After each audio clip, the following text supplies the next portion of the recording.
konnichiwa minasan, selamat datang di Coba untuk anda yang mengikuti sesi ini secara langsung dan juga anda yang menonton setelah live stream ini berakhir ke sesi kolaborasi STOMACHOFCHAOS bersama laman pop culture suka ramai Buzz Pop TV.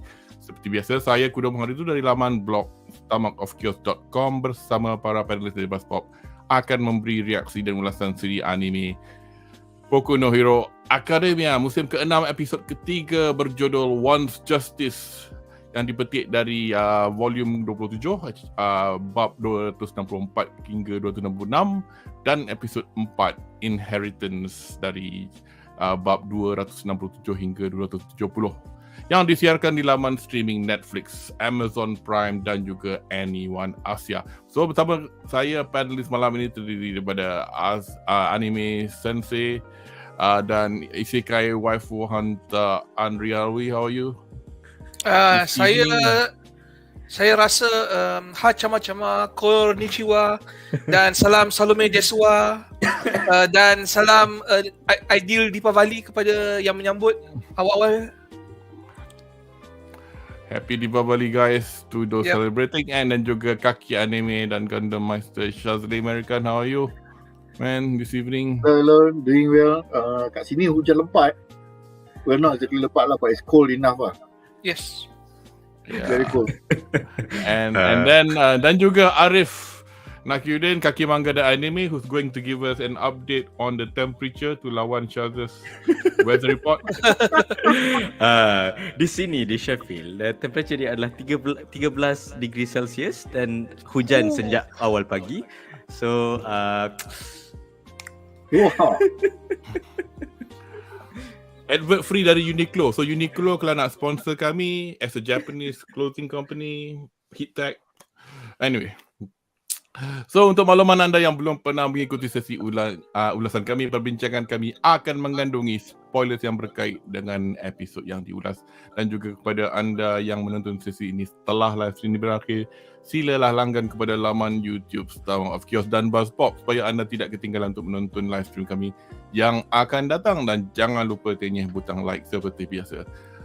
Tapi sebelum kita ke segmen reaksi satu ayat malam ini, mari kita ke segmen ringkas anime NEWSBITES kita dengan beberapa pieces of short news. Right, so berita kita yang pertama yang pendek adalah Eurocamp musim ketiga setelah filem Eiga Eurocamp dikeluarkan musim panas baru ini. Menurut Twitter rasmi Eurocamp Anime, musim ketiga anime outdoor slice of life / CGDCT or Cute Girls Doing Cute Things sudah di greenlit. So siri ini diadaptasi dari manga Nuclear Afuro dan di waktu ini kita masih tiada maklumat lanjut mengenai tarikh rilis. So dijangkakan yang musim ketiga ni akan dihasilkan studio C Station seperti musim-musim yang terdahulu. Nagatoro musim kedua. So Ijiranaide Nagatoro-san Second Attack bakal disiarkan winter season tahun hadapan dari bulan Januari 2023. Siri ini diadaptasi dari manga nukilan Nanashi. Siri romcom sekolah menengah ini akan dihasilkan kali ini oleh studio OLM yang menghasilkan anime Komi-san, mengambil alih studio Telekom Animation Film. So NEWSBITES ini reminds me of my comments in the last Bedah of shonen romance title yang centers on the understated main character in a relationship with a stronger female character getting more attention by the publishers and studios. And at that time I failed up to come up with the title. So now I give you 3. Kubo Won't Let Me Be Invisible, or Kubo-san wa Mobu o Yuro-sanai. Shikimori's Not a Cutie is the other one. Kawaii Dake Janai Shikimori-san, and Teasing. And actually this one is a very good one. Teasing Master Takagi-san. Personally, I've seen a bit of this. I kind of prefer Takagi-san, although I've never watched it properly, because if you watch it up to now, there is a development in the story. Dia macam Komi-san juga lah. Dia slow burn, tapi there is something happening. It's not like just membabi buta every. Yeah, I finished this series tau. Apa yang kau Takagi-san? How do you find it? It's hilarious because dia punya karakter is terlampau. Aku takut. Padahal he's the senior. And the girl semua lah he. Nak kata gedik tak lah gedik, tapi macam dia, I mean, I don't know why she likes him. I think Takagi-san dia bukan senior, dia classmate, memang dia duduk sebelah. Yes. Yang Nagatoro is the one that the boy is the senior. Aku dah confused. boy is Nagatoro pun yang duduk sebelah tu kan. Alamak. Tapi Takagi-san actually I wish I had watched that properly. It's not too late. It's available to watch anywhere. But there's a few of this going about. At least it gives people choice what to watch. But I think I personally recommend Takagi-san, despite the fact not watching it properly. Dan the last piece of news hari ini, dalam 2 jam dari sekarang, Hunter kembali setelah 4 tahun hiatus. Manga kesukaan ramai nukilan Togashi Zero diterbitkan di majalah Weekly Shonen Jump memaparkan bab 391. So it's in about 2 hours, but it's leaked already. You can read it. It's on the net. I don't know the story, so I didn't look at it. So I was looking on it on my Shonen Jump app. Dia kata lagi 2 jam. So it's coming out today on. But just I love how Andri punya disappointed look macam no. Bro, don't get too attached. There's a reason why they call this hiatus. Okay, it will cut off sooner or later. I'm pretty sure because of health or budget constraints, whatever it is lah. This is a pattern. It always happens like this. They will continue for like 1, 2, 3 more chapters, and then and then we apologize. Apa sensei, apa kena pergi toceng or something like that. Not his fault. This is not. Dia this is very sakit good. lah, bye. Kasih Chan lah. I'd like to see you do some work with a bad back.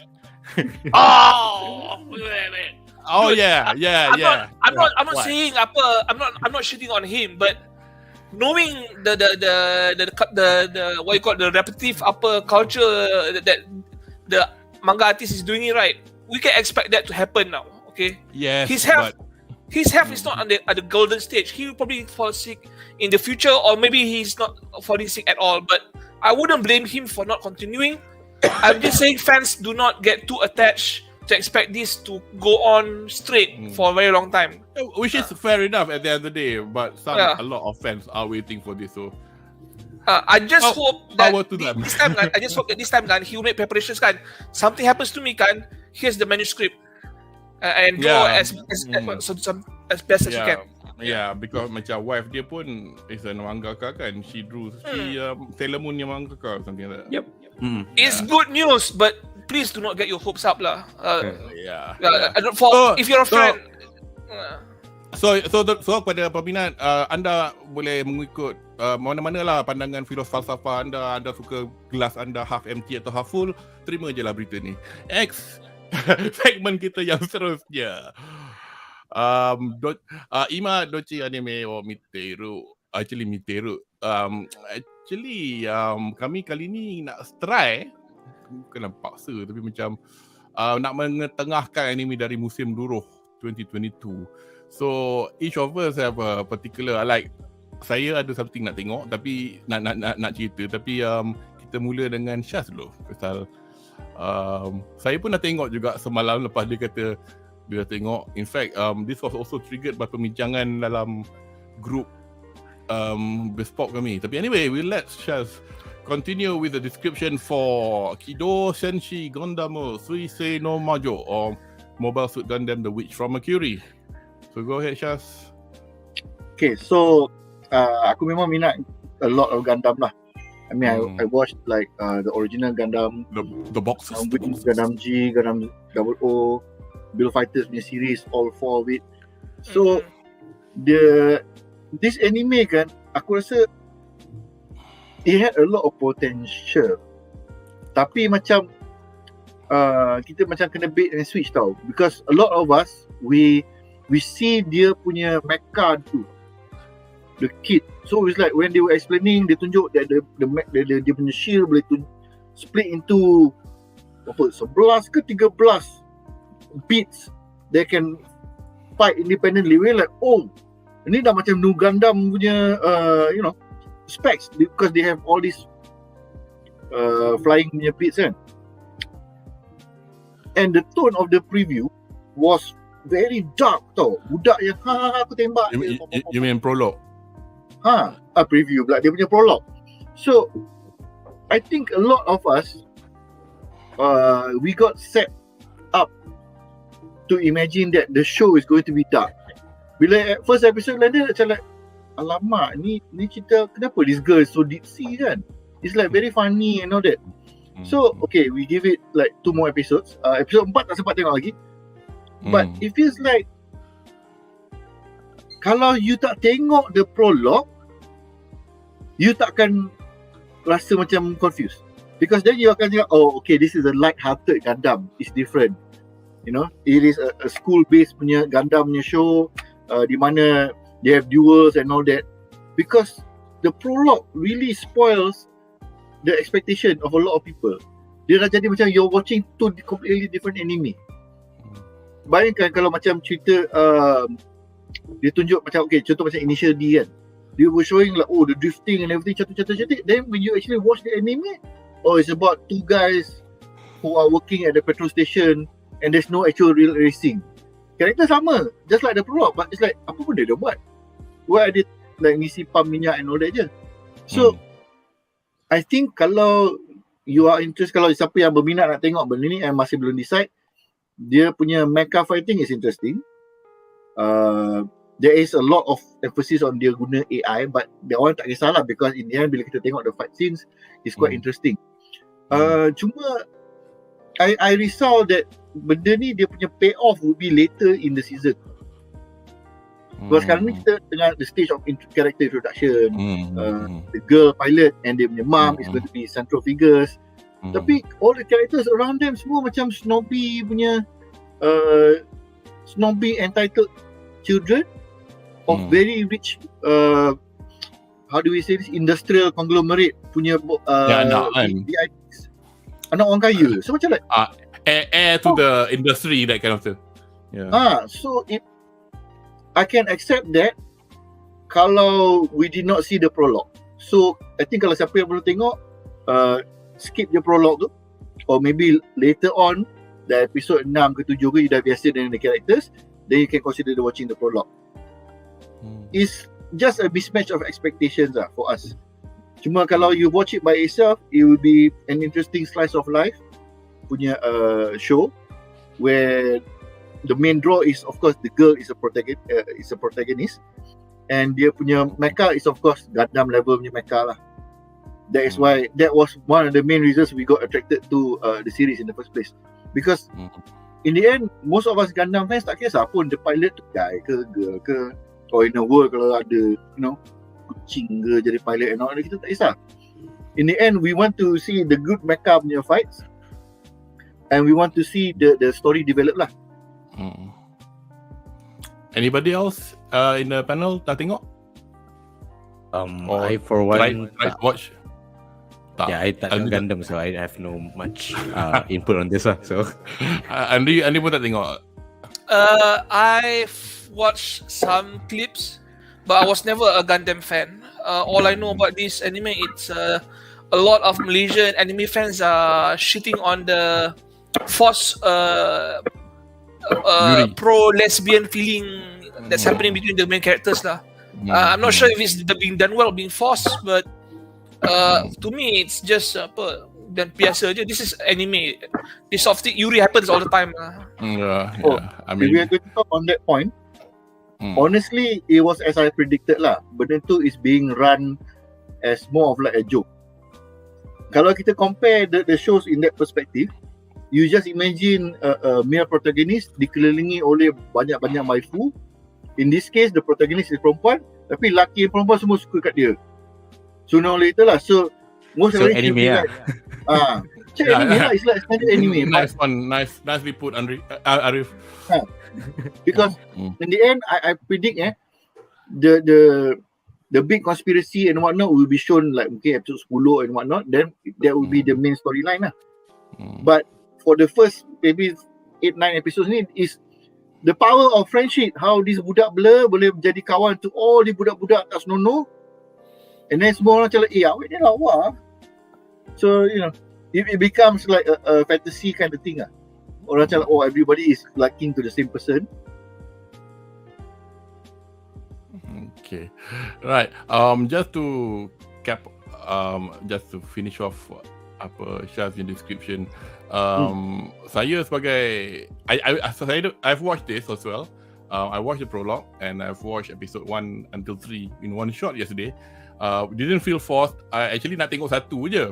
And then aku tengok, tengok lagi. So I'll put where my stance is. I'm not like a hardcore. I'm not a Gundam fan yang maknanya I dah tengok everything from the only Gundam series I watched was Iron-Blooded Orphans. And I wanted to watch UC and then I got bored. But the other previous ones, jangan watch UC dulu. I know, but the thing is, aku bangsa bila benda tu dah dated, aku macam malas nak tengok tau. And then whenever it's got like 700 episodes, I just can't be bothered. So go watch 00. Yeah. Let me just continue. So bila aku tengok benda ni, aku tengok with a clean slate. Macam let's see this robot anime because I like Macross. Itu macam walaupun I cannot admit to watching like 100% of all the Macross franchise IPs out there. I've watched quite a few of it, including the older ones. So I just want to see a robot film. Personally, pendapat saya tengok prologue tu. Because saya rasa ni baru episode 3 dengan 4 I think baru release. Knowing how I cannot imagine Gundam doing a 13 episode season. Iron-Blooded Orphan had 26. You know, at the very least. So the political machinations yang diintroduce dalam prolog tu, in my opinion, mungkin akan muncul later on. Sebab ada setengah try not to spoil this, but ibu kepada main character ni ada sebab kalau dia nak buat, you know, if she want to kick some trouble in the story. So we'll just have to see lah. But that's my opinion lah. But thus far, on a superficial basis, I like the story. Memang lah tak nampak lagi gaduh besar-besar ni, baru kat sekolah, baru kena lawan challenge dengan kutu berhak dekat sekolah yang nak tunjuk dia power semua kan.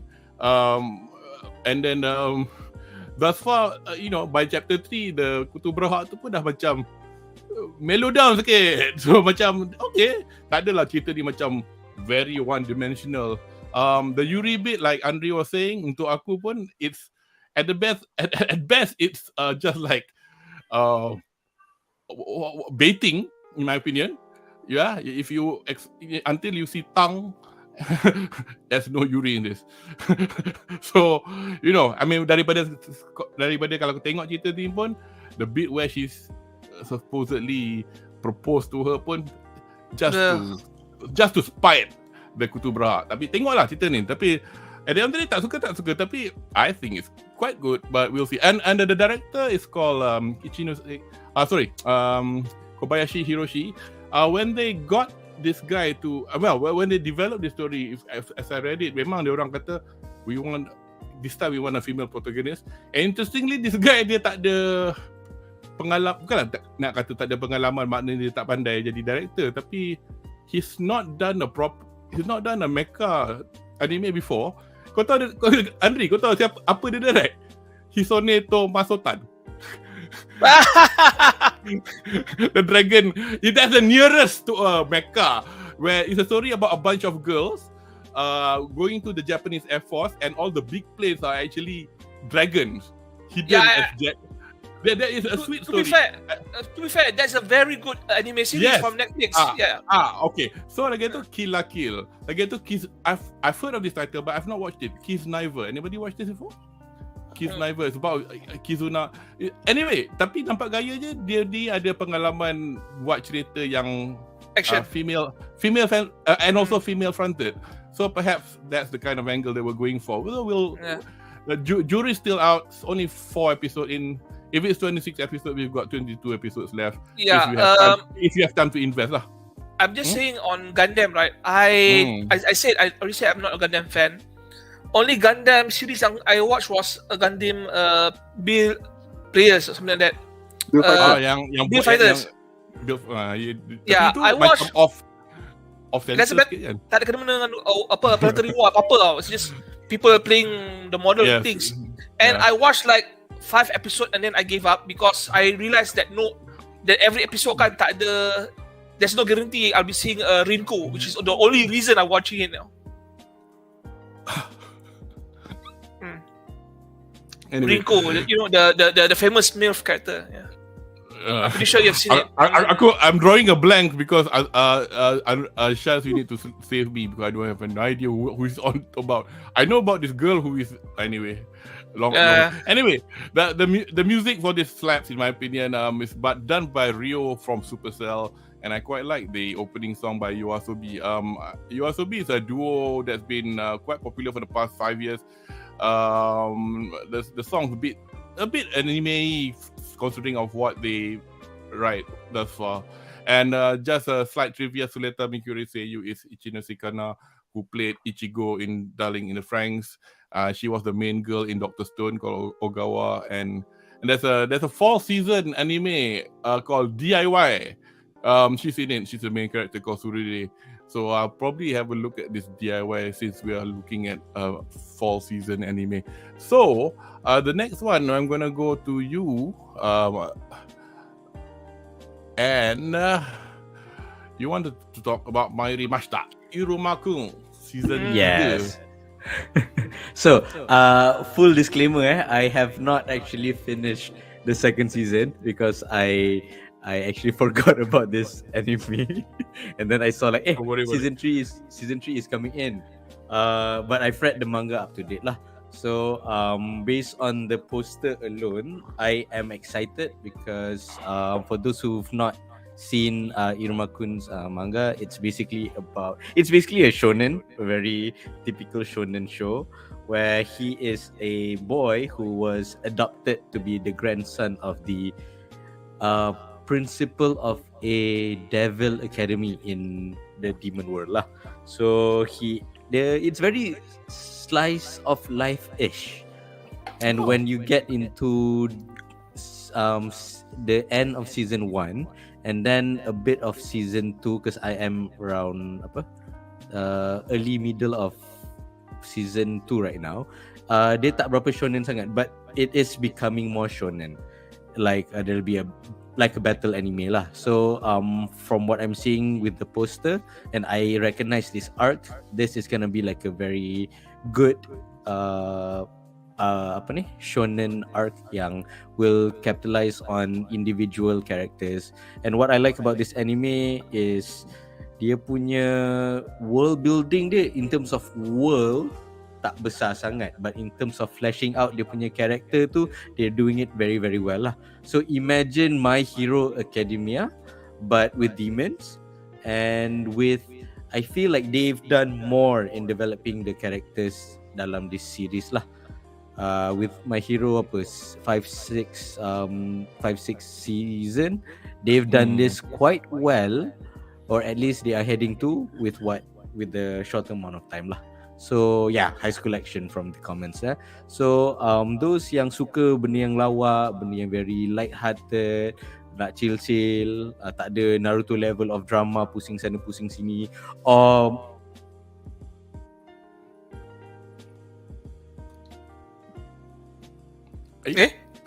Are you stuck? Video hang. Do you wanna try to tadi gerak sikit down lately? Okay. You're back. So yeah, so it's easily digestible, senang nak faham cerita ni, it's very straightforward. And yeah, siapa yang suka tengok shonen and suka tengok slice of life sikit, so this is fine. Manga ni you've read it online presumably? Yes, read it online. It's not on Jump. I forgot where it is on. I'll say it a bit, because the thing was I was reading from Twitter, dia baru nak announce the pre-in-print publication of the first volume, baru nak buat. So I was like, oh, that's quite interesting, I want to check it out. So basically the manga is by Nishi Osamu, and the comic is Shonen Champion Comics. Yep. So it's kena macam quite underground. I would assume that's considered like underground in the manga punya scene, I guess. Dia bukan mainstream lah, tapi I don't know, probably it's going to be published by Yen Comics ke atau by Seven Seas, I do not know. Tapi so anime ni dihasilkan oleh studio Bandai Namco. Sedikit trivia, main karakter dia Irumaku dilakon suara oleh Murase Ayumu, the lad who plays Amato in Mekamato. So last week we were talking about Yoshitsugu Matsuoka doing the robot. This is the boy. I mean, this boy, dia adult. Dia macam 20 something. He's got a very boyish face, but his voice is such that memang dia banyak melakonkan budak.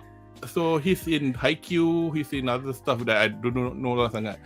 He is an actual boy. He is an actual boy who voices a boy.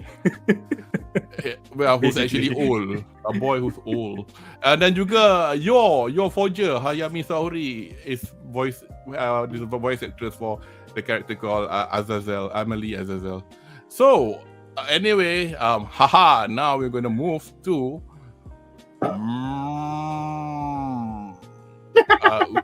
Uzaki-chan wa asobitai Daburu, sorry. Go! Yeah. Hit us! I'm watching Uzaki-chan who just want to play season 2. Double something. It's basically buddy rom-com slice of life type of anime. Very easy on the eyes, nothing heavy. It's just a lot of romance drama, relationship bullshit going on between two characters. Very forward Kohai Uzaki and a very introverted senpai who just likes to play video games. It's about how the girl tries to push him out of his shell and interact more with the world, and then in the process they both fall in love. Overall, it's an easy watch, a very easy watch, very charming, very funny. Most of the sex dirty related jokes is not really that dirty. It's just mostly misunderstandings. It's a mild ecchi. Yeah. I have to tell you honestly, the story is just okay, good for me. The thing that makes me stick to it like glue is because of the mom Uzaki, Suki Uzaki. Surprise. It's very funny because her relationship with the main protagonist it's complicated tau. She thinks that Uzaki is trying to whore her out to her supposedly boyfriend, the senpai guy, because at the one episode she invited him to their family house, and she was there lepak dekat sofa sedang keras kucing, and the guy just is interested in cats because he loves cats, so he was staring at the cat. And then the mother thought that he was staring at her boobs, and this happens so intently all the time, and she thought that he wants to have an affair with the mother. So when the mother speaks to the daughter Uzaki, there was a bleak misunderstanding. She thought that her daughter wants to have a three-way relationship between her, the mother, and the boyfriend, senpai. So it's hilarious. It's like she's trying to her best not to cuckold her husband when there's nothing happening at all in the first place. So there's a lot of misunderstandings and the internal workings. How she said, "Oh no, he's looking at me with those lustful eyes. Is he raping me with his vision right now in this coffee shop? Oh no, I shouldn't be excited, but I am. But it is wrong." It's hilarious. Yeah. The difference between this and the other type of anime or manga which has sorry. Okay. Suki Uzaki, the seiyuu for this the mother Saori Hayami. This your forger. Your forger again. Your forger. For the win. For the win. So unlike those other animes or manga that I've mentioned in which you got the help, the main character in the male character in Uzaki-chan is dia introverted aje lah, tapi tak adalah sampai hopeless, sampai tak boleh cakap ke apa. Dia macam pemalas nak main video game like as Andrew says. Tapi the Relatable. so the Relatable. the ecchi is banyak. It's more like very slapstick and situational. You know, like benda macam when actually Uzaki is the family name. What's the mother's first name now? Suki. Suki, because the girl here is called Hana. So macam Hana in first season dia macam dia stuck dekat dalam bushes, lepas tu dia minta the boy to pull her out, so it looked like he was pulling her from behind. It was a Port Hub moment, yeah. So people passing by menjerit macam what the hell are they doing? So it's that kind of joke tau. Macam dia pakai VR mask, lepas tu dia tangan-tangan buat macam tu, tadi teramai something. Apa lembut ni? Jellyfish. So joke dia macam tu lah. Is cheap, low level ecchi. But it's as Andrew says, tak ada benda nak tengok, bosan nak gelak-gelak. As we say, it ain't too deep. Anyway, so along the subject of it ain't that deep, saya punya recommendation is Bocchi the Roku. Saya pernah mention anime ni dalam sekali kita buat NEWSBITES a while back after Aniplex Summer Fest 2022. So actually I was pleasantly surprised dengan ni actually. Not that I was expecting it to be crap, but the thing is, you know, everybody says, oh, it's going to be another K-On. So basic premise kita ni, story of budak sekolah menengah. Dia dari masa dia middle school dalam 3 tahun, she became a skilled guitarist because dia ni daripada kecil, daripada kindergarten lagi dia ada masalah dengan socializing dengan pelajar lain. So macam dekat kindergarten, bila cikgu tengok dia tak ada kawan, cikgu lah every time makan lunch dengan dia. So after a while dia tak berhenti nak bergaul dengan orang. So she naively felt that, dia tengok dokumentari ni ada band yang cakap main gitar bagus. For introverts like us, we can make friends because this favorite band of us, ada gitaris ni, dia kata dia introvert. So dia kata, okay. Bapak dia ada gitar, dia pinjam gitar bapak dia. In 3 years, she became so good. And then, but due to her social anxiety, she thus far could only perform live in her closet. Because she just covered 2 songs on YouTube, following dia 30,000 orang. And then nama dia, Guitar Hero. Lepas tu dia pun fikir, cringy juga nama aku, tapi tak apalah, janji aku dah 30,000. So it came to the point that mungkin nanti kalau aku bawa gitar aku pergi sekolah, mungkin people will start talking to me. Tak juga. So she was in the playground being despondent, and then a girl who's from another high school, who's a drummer, desperate for a guitarist at that time, because guitarist dia left the band, asked her if she could play a gig that evening. So basically the story went on from there lah, with it's quite funny. So as much as I love K-On, as much as I macam orang describe Yui, Hirasawa Yui, the main character in K-On, as a savant tau. Savant ni orang macam bukanlah nak kata autistic, tapi macam nampak bengap tapi sebenarnya dia pandai. Because Yui dalam K-On, dia nampak macam tak tahu main gitar, tapi bagi dia gitar Les Paul, dia boleh main goreng lah gila babi. So macam, kau ni tak reti main ke? Kau tak reti sebenarnya. But this girl in this main story called, nama dia Goto Hitori. So if you know Japanese, Hitori means alone. So dia tunjuk the display of her insecurity is very well presented by the studio, adding a comedy effect to the story. And then the bassist of the band gave her a nickname, Hitori Bocchi. Hitori Bocchi means absolutely alone. So hence Bocchi the Rock lah. So lagi satu joke is a band budak drama ni nama Kesoku Band.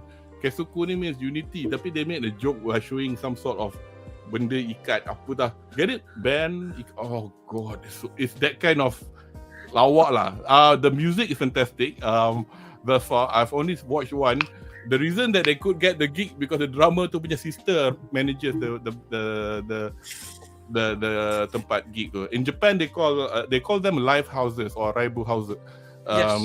Yeah, so this is adapted from a manga by Hamajiaki on Manga Time Kirara Max, and this is done by Cloverworks. So not just to not just to sing praises for Cloverworks, but at the end of the day, this is a pretty nice anime. So if you love girl band anime, so this is for you. Righty-ho. So, sekarang I guess it's time for us to go to our regular programming and kita akan ke segmen reaksi satu ayat.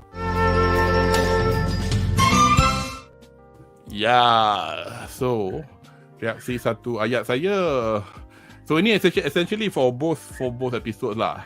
Tapi in my opinion, Requiem for a Villain, but looks like the fun begins now. So basically the first chapter 3 is from this, the last bits for volume 27, and then subsequently you'll get it in this. If I got it the wrong way around, 28. So apakah reaksi satu ayat para panelis? I'll go from the top down. Andre, please. Okay, for episode 3, reaksi satu ayat saya is Hypocrite. And episode 4, it's Mirko Hero Academia.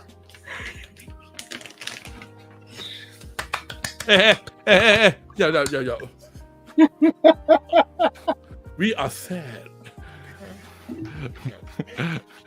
That's it? Okay. Syaz. Also? Okay, for this series aku jarang bawa keluar topi lah. Tapi for this reaksi aku kena pakai topi. Oh no. Habis. Sanggup dia trip twice macam tu yang celaka betul. Dia tak bersalah though. He is the villain yang paling tak patut dilayan macam tu tau. Aku hangin betul tau when like mula-mula ingatkan dia macam KO ke apa ke, tapi dah PN Hawks ni reaction macam like dia dah mati like. Weh, mati ke? Shit. I don't know lah. I mean, I don't want to say anymore until we get there, but you are right, man. You are right. Macam like of all people kan, they do it twice. I mean, he was the most vulnerable among them all. Lepas tu Hawks take advantage of that. Wah, ini hero apa ni siapa? I mean, I love that episode, don't get me wrong. But the way Hawks treated twice, okay, sekian untuk Okay. Arif. Apa kau bergaung? Sekejap. Kau bergaung tau. I just wonder if there's a feedback going on. You have an echo. Yeah. Oh, jap. Now? Sekarang okay? Okay. Okay. So mic was on setting. just now. So No, I think because my microphone baru perasan dia up for on the echo punya dial. So okay. Anyway, I baru 4 episode. I already love this season because Andri, you baca kan? Yeah. Kudo, do you baca? Kudo baca. Syaz tak baca. Yeah, you know where this is going, and this is just perfect. This is shit is really. If people been saying macam cerita ni macam macam budak-budak. Okeylah. Aku tunjuk kau episod 3, aku tunjuk kau episod 4. Ambil kau. Budak-budak. Memanglah budak-budak sekolah, cerita pasal sekolah kot. So love it. Shit is about to go down, like down. It's really going to go down. People are going to die. Is it as big an impact as Harry Potter book 4? When it's beginning. Apa ke? Mati kena Abada Kedavra. Then aku kan bila dia bunuh orang Abracadabra, aku tak rasa apa pun. Aku rasa alah Abracadabra aje. Ini sedih. Tak nak cakap. Even tak nak cakap. Ya. Betul spoiler. Betul. Tapi kalau tak spoiler pun, the effect is, kau tengoklah second picture in the inlay tu. Come on man. Kau boleh bertukar arah sokongan kau dalam karakter cerita-cerita ni tau. Serious shit. Yep. Man, Mirko juga. Tapi you know, Let me just say one thing before you go on. One thing good about the series kan, from the previous season till now kan, unlike I hate saying this, but I have to shit on Bleach lah. The creator for My Hero Academia kan, dia tak fikir 2 kali kan nak kill off any characters tau. At the end, this is going to be changed a bit, but at this point kan, he doesn't give a fuck. At the end baru dia apa macam jaga-jaga sikit nak bunuh orang. But here is the beginning of the end and the shit is hitting on the fan bertubi-tubi. Yeah, multiple shit hitting the fan. Andre, so basically this is actual war. This is war. It's the introduction. Komen daripada chat satu je lah as far. Caleb Paul, divided we fall. Yes, I can see where that's coming from. We'll go to the next segment then. Segmen pertama kita. So, mana?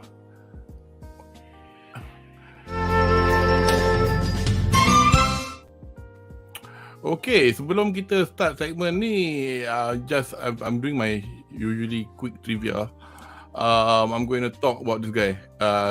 Just a quick introduction to the Seiyu for Hawks, not Hawks as the character. So basically, Hawks ni dia punya Seiyu dia Nakamura Yuichi.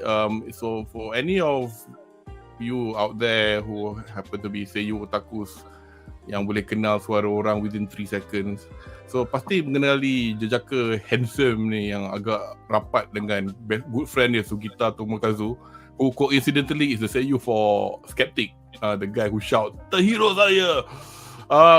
He's a versatile Seiyu, so tapi dia banyak watak-watak yang typical lah, lelaki yang macho atau yang berumur sikit. But the main one that I can think of is Gojo Satoru in Jujutsu Kaisen, the sweat-licking Bruno Bucciarati from JoJo Part 4, and the sister-loving Kosaka Kyosuke from Oreimo.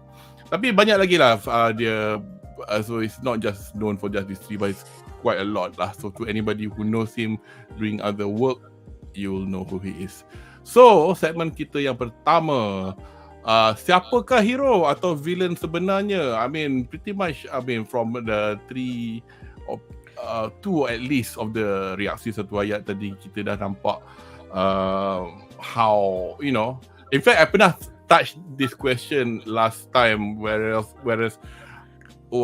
Hawks ni very calculated, because, low-hanging fruit is twice, pasal dia baik. Tapi anyway, so shall we go to, I'm gonna pick you. So episod 3 bermula dengan adegan yang menunjukkan tugasan hero-hero utama di hadapan. Namun adegan yang penting di sini adalah subjugation of Twice oleh Hawks. So I mean, can you put yourself in the view? Nampak camera angle salah. Oh, from my side nampak okay. No. Look at the screen. Kau nampak tak? Okay. Place yourself so that you are in between the overlay and us. Oh, okay. Can you I am. No. You are behind the overlay. Oh. Which screen are you looking? The other way. Okay. Lagi sikit. Yes. Okay. Beautiful. Handsome. Oh, interesting. What are you looking at? You guys are, from my side, you guys are seeing my dishes. Sumpah, I can see you now. Yes.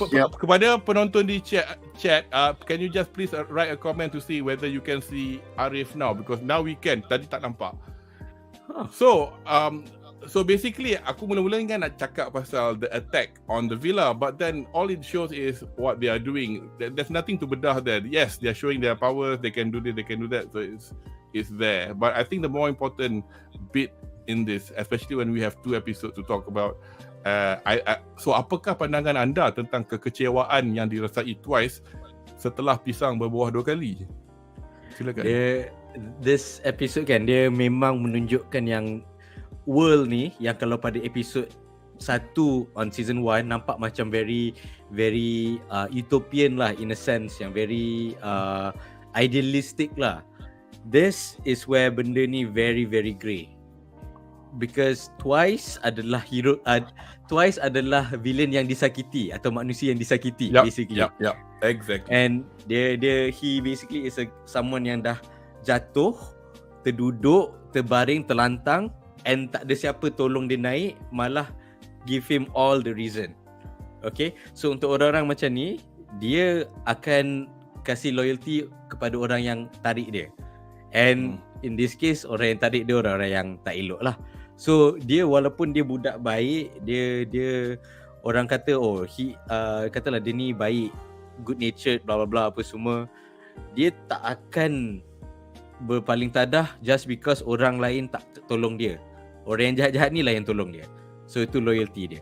So in a sense dia ada potential untuk jadi hero lah. So Hawks pula dekat sini kita tengok, and especially bila kita sentuh dekat episod 4, dia kita akan buang nama awak sekarang Hawks. Awak dah Kego something. Nama awak adalah Hawks. So menunjukkan dia daripada kecil memang dah jadi agent. He is literally a government plant lah at this point. Untuk dealkan all this covert stuff. Dia punya method. So kalau kita tengok daripada season 4 pun dah tahu dah, Mamat ni he knows the art of espionage basically. So as kita tahu spy, they are grey people. They are hero, but heroes that do villainous stuff. I mean depends on which side you're looking at it lah. Kalau you're affiliated with the spy, of course he's a quote unquote hero. So dekat sini you will see it clashing and very hypocritical for Hawks to say anything. And he knows he's a hypocrite. Sebab tu waktu dia bercakap dengan Twice pun dia tak deny yang dia ni orang, nak kata ni orang baik ke.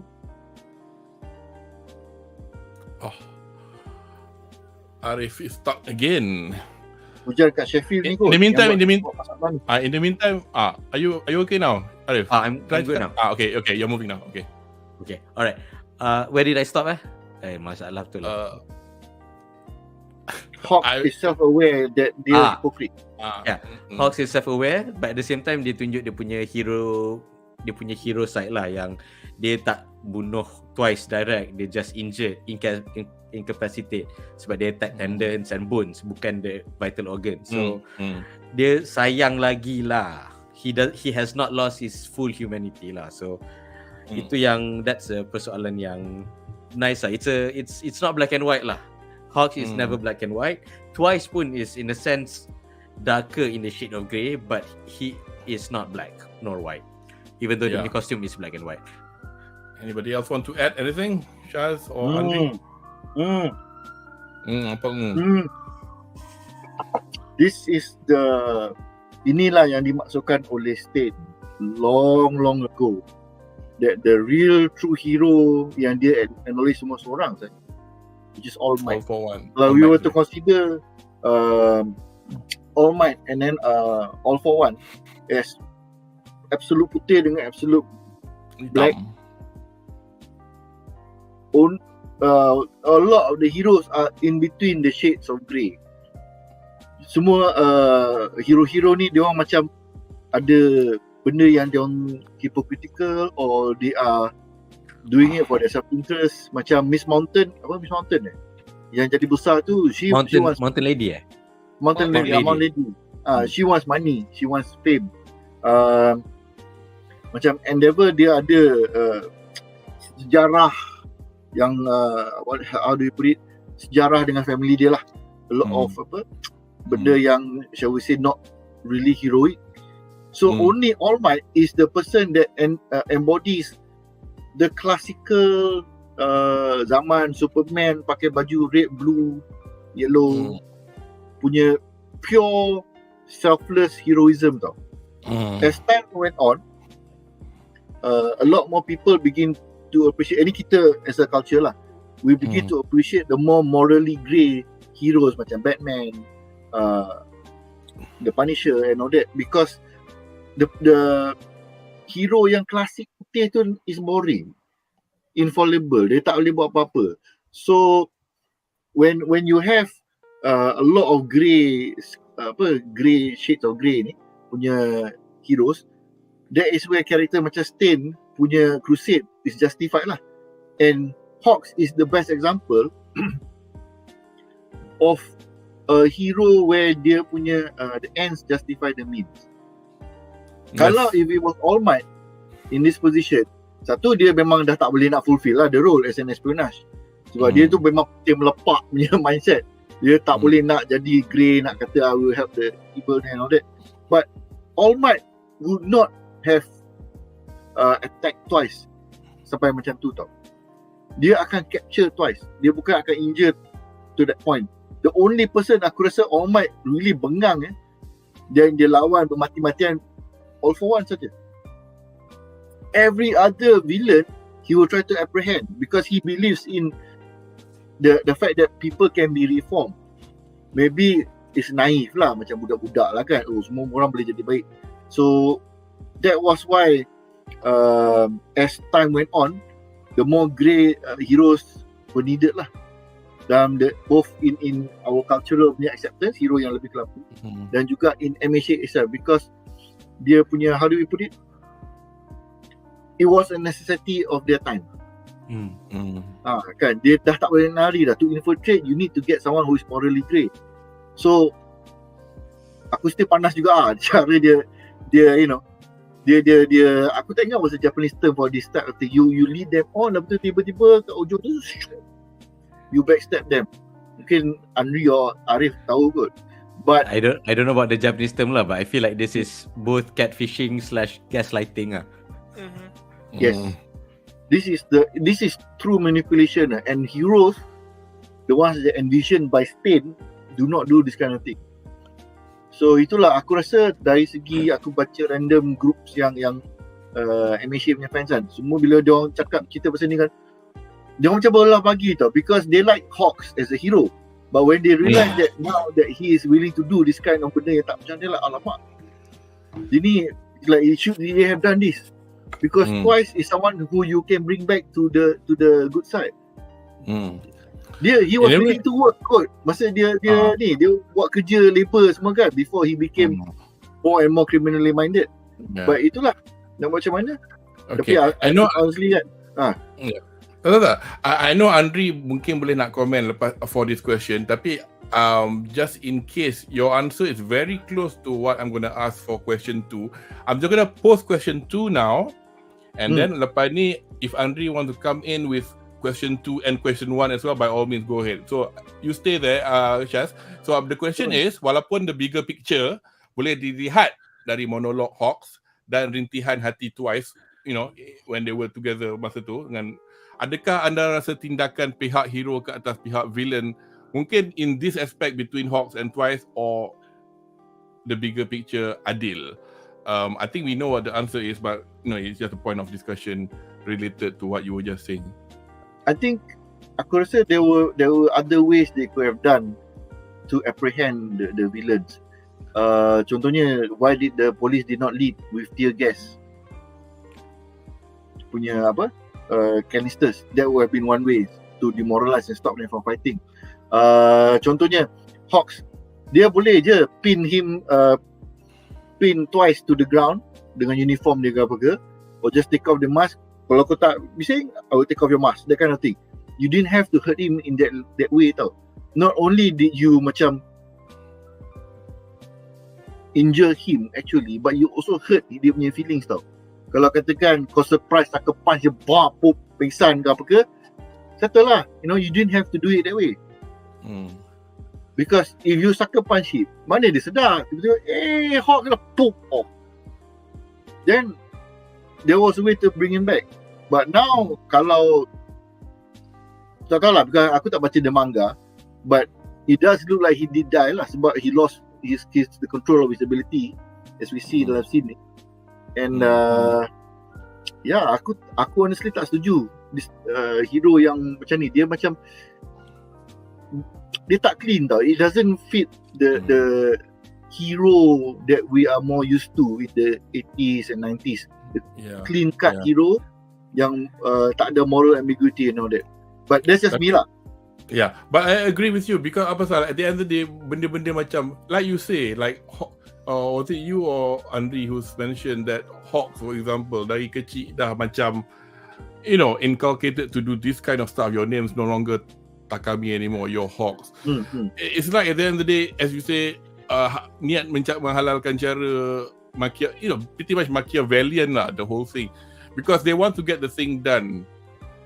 A lot of things that we watch kan, macam spy ke, polis ke apa, diorang whatever lah, I want to get it done. Kau nak bunuh ke, kau nak rasuah ke, get it done. So that's the problem lah, because at the end of the day kan you get orang yang boy scout sangat selalunya mati, don't go far or whatever. Or actually I don't want to talk so much. Andre, if you got any, I'm sure you got lots to talk about for question 1 or 2. I got a few things to say. Hawks wants to be a hero, but in reality, he is no hero. He is more of a bastard than a hero right now. He's an agent and operative. No, seriously. He said he wants to be a hero. He wants to be like Endeavor, but I'm pretty sure Endeavor won't do this. I'm pretty sure Endeavor won't do this. He is the ends justifies the means punya person right now. He's a spy, he's an operative, he's a hired actor or something like that lah. But he's no hero. Heroes ada code tau. Like Black Adam, dia punya code is I will protect conduct. Batman, I will not use gun and kill people. Superman, I will not interfere with world affairs. He basically just works for the government. He is no hero. He's a government asset at best right now. And I really feel for Twice, because at the end of his life, in this episode, he was very heroic. And you have to understand, being a hero is not like a hero is a superhero who fights for justice. A hero is someone by definition is someone who performs great acts and deeds. Macam you have a hero of chaos, you have a hero of light, justice. You play the video games, you have macam Warcraft, right? You have special hero units for orcs, and you also have special hero units for the human, the alliance. This is what a hero is actually. They are people who perform great acts that is beyond them. And Twice was more heroic than Hawks at the end of his life, because he commit everything that he has towards his friend, even Dabi. He at the end he macam tak kisah kalau Dabi kill him with the attack, because he knows that he has to go and protect everyone from being slaughtered by the heroes. And the heroes when they were masuk the villa, right, you could see a lot of heroes and villains were dying. Ada yang kena cucuk tikam pisau, ada yang crushed by rocks. We saw someone died, kena stab multiple times by Twice. By Twice. He's not kidding. It's a free for all, and he doesn't care, because I'm a hero of the villain side. I'm not going to shit around. I'm going to do the best I can until the end. And you have to understand, people forget, they're all Toga, Shigaraki, Twice, pengikut all for one. Okay, that is not true. You have to remember during season 1, they got involved all for one, not because they respected and want to follow all for one. They were pengikut philosophy Stain. They wanted to make a change in the world because they know there was something wrong with this world. It's a world of hypocrites, and these heroes needs to go. There needs to be a clean slate. Kau Dabi and Toga join lambat kan? Yeah. But they were all inspired by Stain. Yeah. If Stain escape from the Supermax prison and walk down the street they would probably left the Meta-Human Liberation Army and talk to him. What's your plans? You have space for me? Something like that.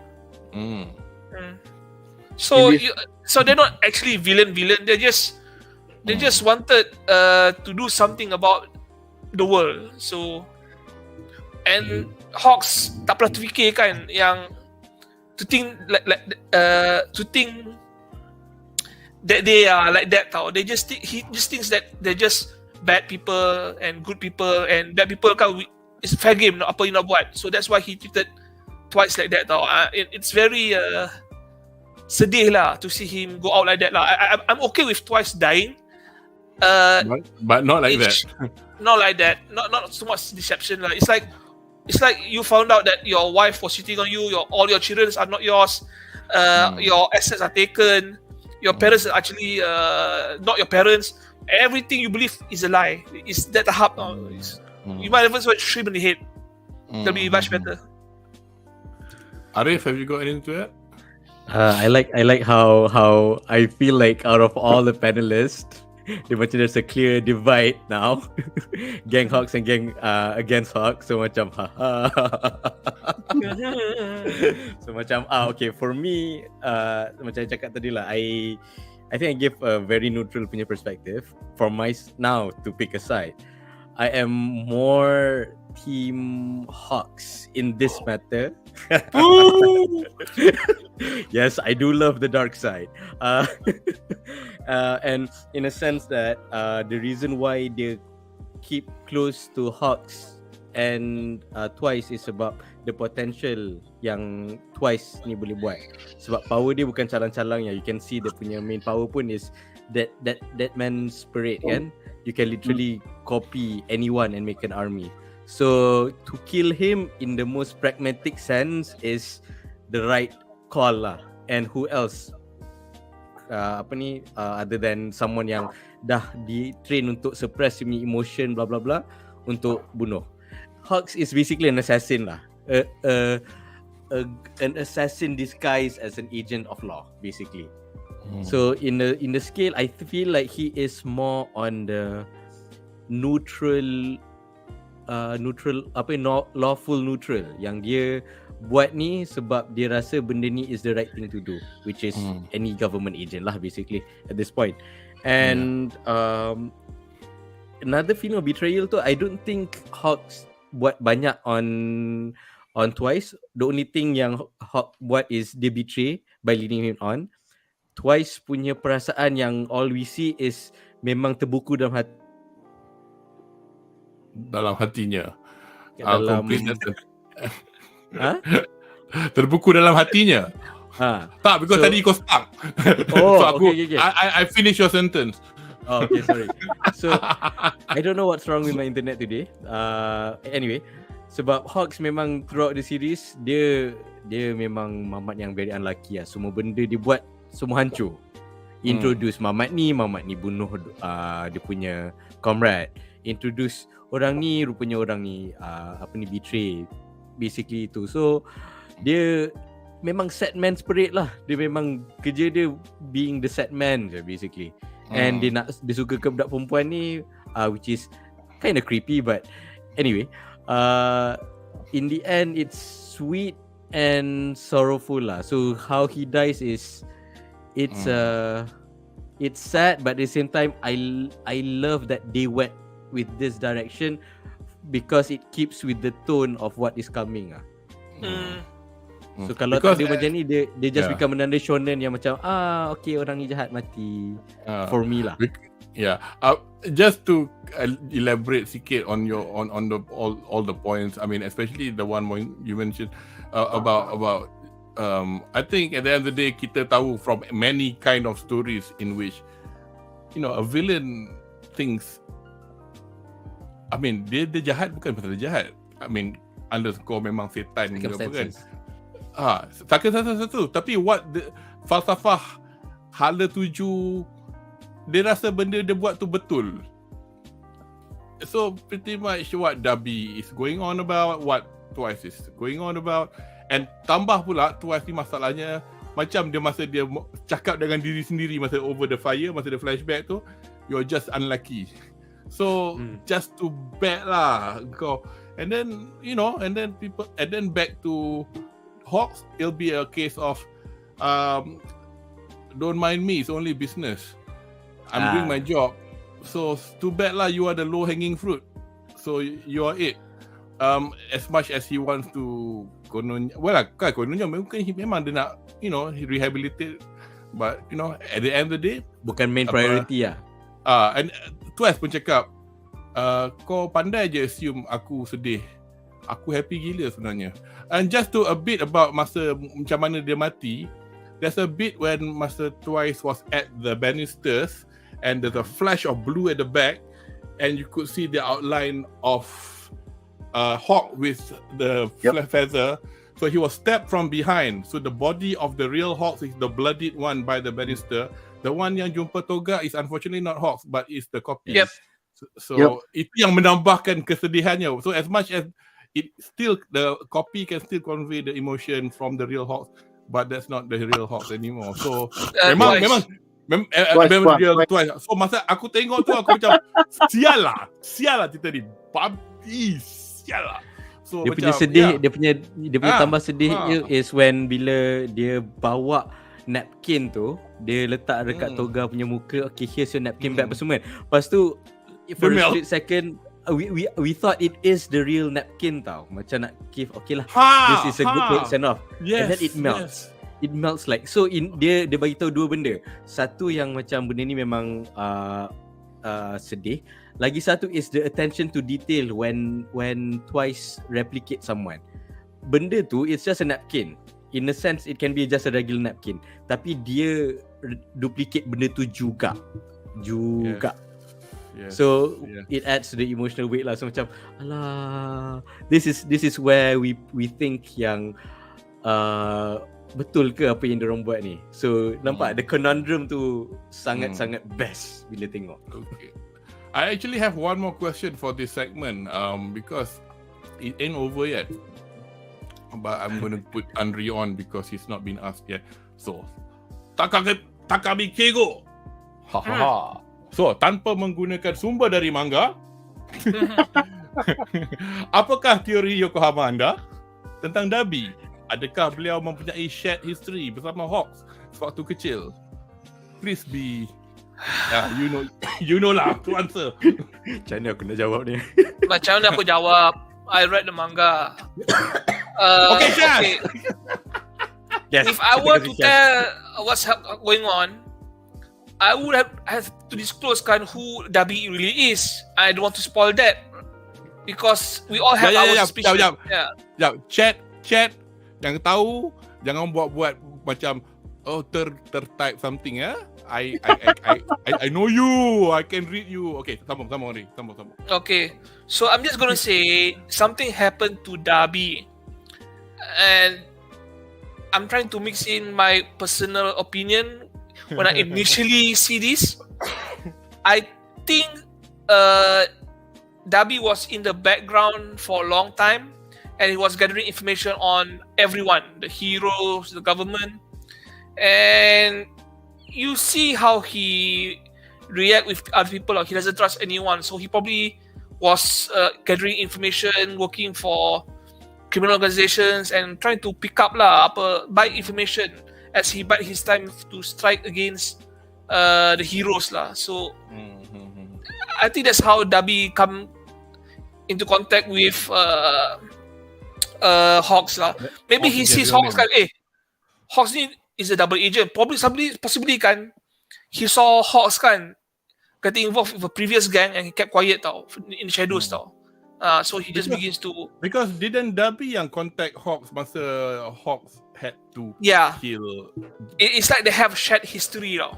So I'm pretty sure he done a background check himself because he's not that stupid either. Dabi. Yeah, he knows Hawks is not who he say he is lah. So it's like that cerita apa tu yang what you call that, the recruit, something like that lah. They try to infiltrate the mafia, and then the mafia tries to infiltrate the police. They masukkan this gangster masuk police academy, and then they try to play the It's a movie kan? Yeah, it happens tau. The mafia sends dia punya young members masuk police, and then they try to work into the FBI, something like that. Ini bukan Infernal Affairs ke? Cerita Hong Kong. Hong Kong dulu, and then Scorsese redid it. Because the mafia, the triad hantar seorang dari awal cerita, daripada muda masuk polis pula hantar seorang dari awal muda masuk. In the end they have to play the opposite role. Like maknanya yang polis tu kena jadi jahat, yang mamak jahat tu kena jadi baik. Oh, I have I'm it not on saying- DVD. I'm not saying Darby Moonlight has a hero, but maybe he hired someone, and then try to get information. You get the idea. I think that's my best guess lah. When I was initially seeing this. Yes. Yeah.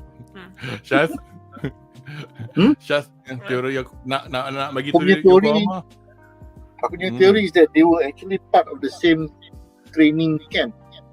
Aku pun ingat juga tapi But because that name is a name that is not known by many. Most likely parents of Hawks, which aku tak ingat dia dah mati ke tak. And then Yang mati. dia tak kawan-kawan sangat. Because kalau tak silap aku, I remember they had a show season berapa? 4 ke season 5 where they showed where Hawks is, and then like around him was all rubble and everything. Dia ambil the doll of Endeavor. So there was a disaster at that point of time. So not many people know his real name. So either dia training camp sama, or if Hawks is from an orphanage, it could have been from the same orphanage lah. Tapi kalau dia betul-betul Darby is from an orphanage, maka tak jadilah the heavily fantasized Darby versus Endeavor punya fight. Bapak, kau yang bersalah. So I'm not sure. They most likely went to the same training camp lah. I shan't say anymore. Arif, you have a very fine line to tread here. Very, very fine line. I will go more towards yang identity of Hawks lah, macam ni dia tahu. I think macam Andi cakap, kita tahu Darby is not stupid. Memang dia kalau tengok dia punya monolog dekat episod 4 pun yang dia kata I don't really care about the Liberation Army, I don't really care about All for One, blah blah blah blah. Kau boleh nampak yang dia ni memang dia gila and has his own agenda. So mungkin dia buat dia punya background check apa semua ni not out of anyone punya order. Memang dia jenis yang akan buat background check macam ni. So identity dia, I mean at this point siapa-siapa dia boleh jadi. And dia tahu and dia pandai. Dia cara dia cakap pun mungkin dia pun manipulate orang-orang dekat dalam the villain punya gang ni lah. So mungkin dia memang tak suka pun anyone. Dia just it's a means for an end at this point. So and then dia tahu macam nak manipulate orang. Okay, sebut this one name yang orang ni probably tak dengar for the last 10 years. Definitely gonna shake him up. Especially someone yang kalau notice kan, semua hero dia punya info, dia punya personal info, it's not that secretly kept kalau dalam cerita ni.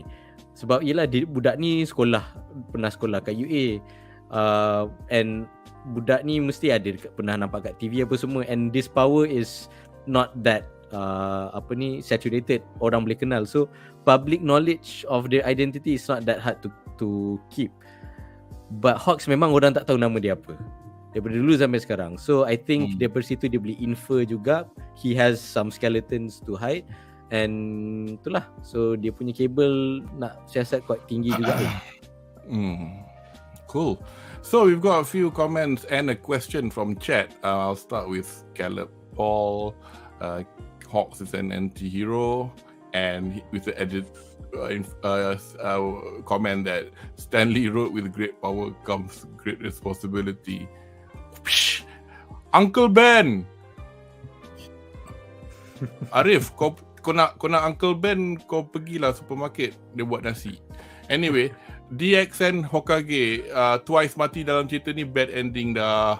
So aku pun tak tahu nak pilih side mana komen ni. Aku tak tahu nak pilih side mana. So Darby gone full serious mode kematian twice. So the question for the panelists is, kalau All Might still have the power to fight them, adakah semua villain terus mati? I think we know what the answer is following what we have just answered just now. Commented just now. Anyone? Tak, confirm tak mati. Tak mati. Yeah. Tak mati. Kalau boleh dia nak masukkan semua dalam jail. Dia tak mati not because of the lack of power. Macam Syah cakap tadi lah. I disagree. Some villains All for one kot dia nak mati kan. No. All the villains possibly they would survive. The Nomus mati, he would kill them all. Yeah. Oh, iyalah.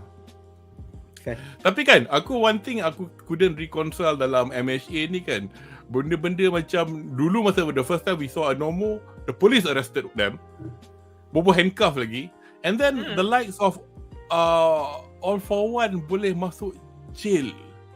So aku macam, wow, dia ni yang paling power, kau boleh masukkan dia dalam jail. So macam in between tu, siapa yang tangkap dia? I mean, as much as you can put the Joker in Arkham Asylum ke apa, I don't know, but there you go. So that's me lah. Okay, so kita akan ke segmen kita yang seterusnya. So not bad going actually. So segmen kita yang seterusnya. Okay.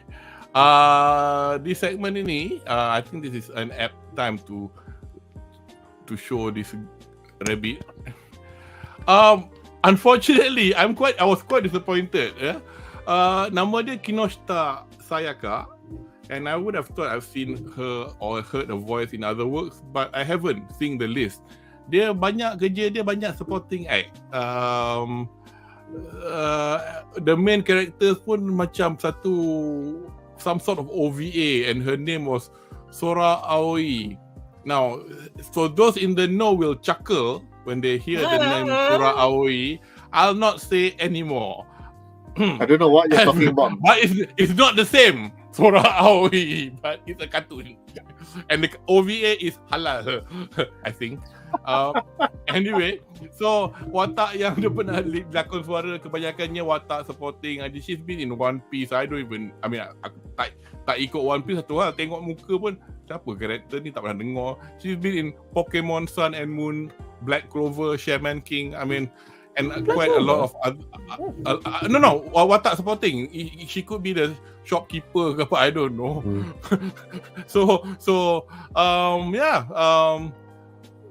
way to go Mirko for being MVP. In fact, baru ni yesterday ke tadi dekat Twitter rasmi for the Studio Bones or for the anime for MHA, they did it as a YouTube video.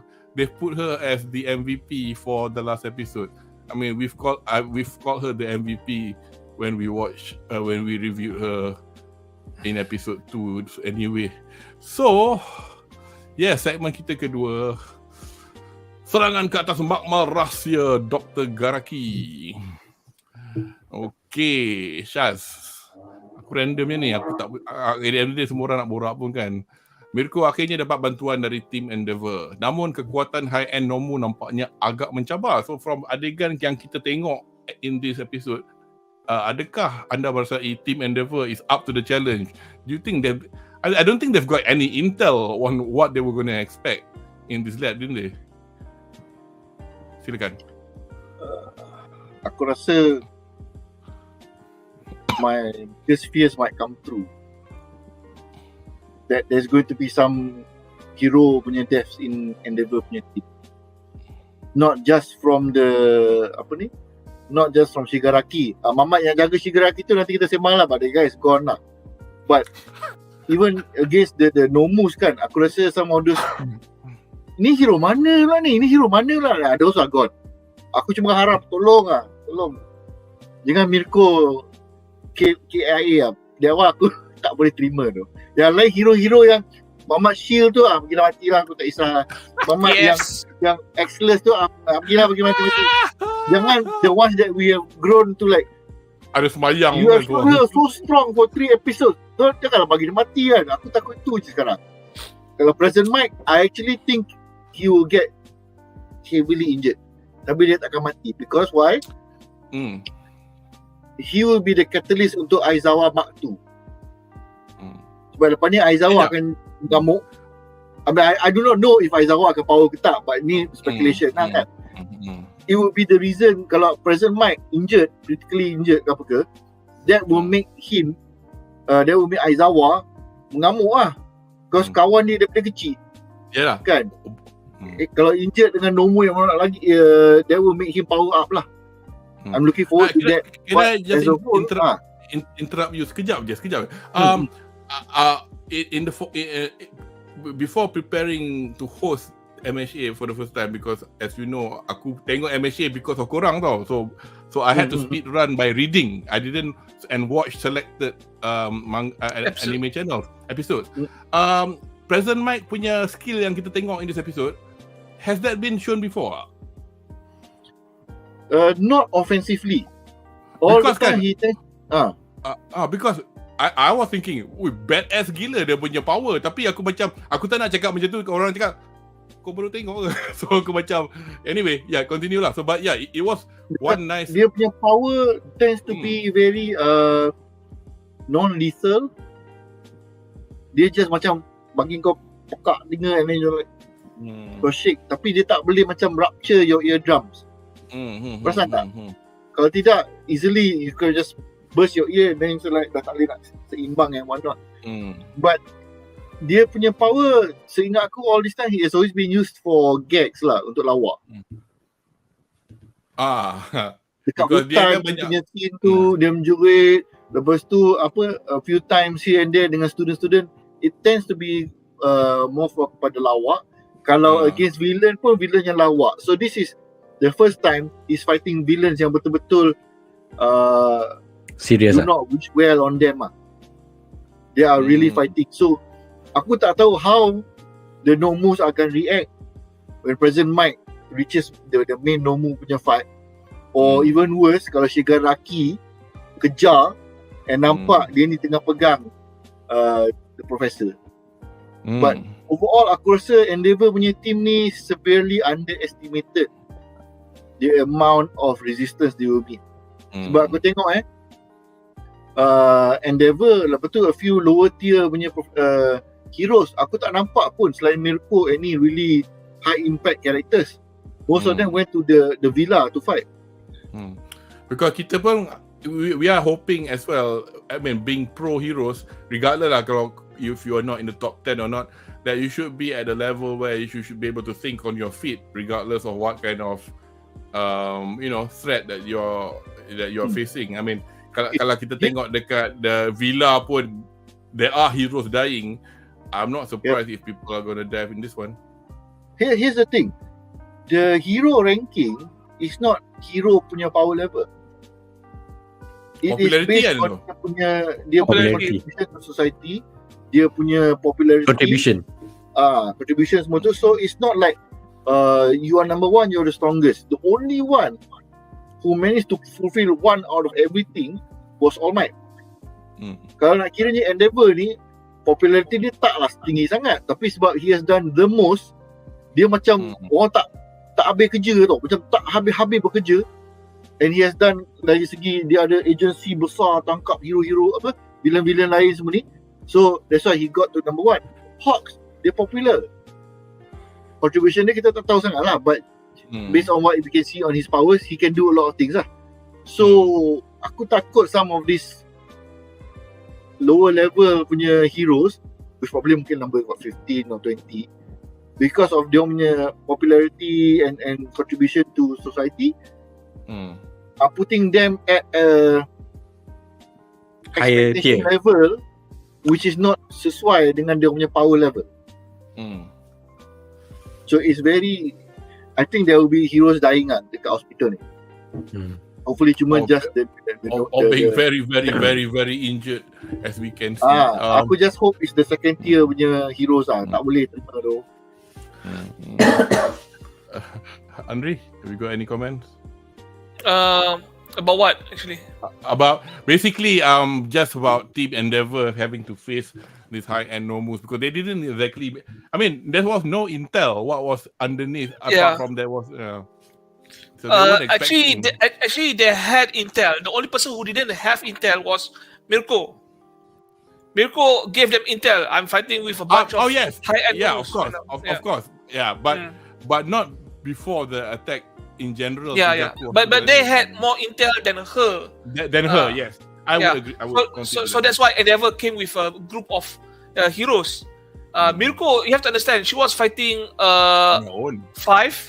high-end Nomus, killed 6 high-end Nomus, killed 2, and then the 4th she said I cannot defeat these things, so I better catch the professor get injured. So she dah siap sedia nak mati in that scene, and basically we see that Endeavor kan is suited to fight the high-end Nomus. The others, I'm not so sure. Even Aizawa, right, had problem fighting the high-end Nomus. Dia 50-50 boleh kalahkan one-on-one now. The others, I'm pretty sure most likely kan they'll be in danger or be dead lah. Because you have to understand kan, this high-end Nomu kan is different from the one yang Nomu Endeavor lawan dahulu and the Nomu yang All Might lawan in the first season now. We see that there was one high-end Nomu kan, a woman, a female Nomu. When she found out that dia punya kuasa kena lock kan, we see dia punya brain kan proses how did he lock my powers? He didn't touch me. And dia tengok dia pakai visors. Oh shit, it's my side. So he must look at me. Is there a range? So she put apa distance between her and the pursuers.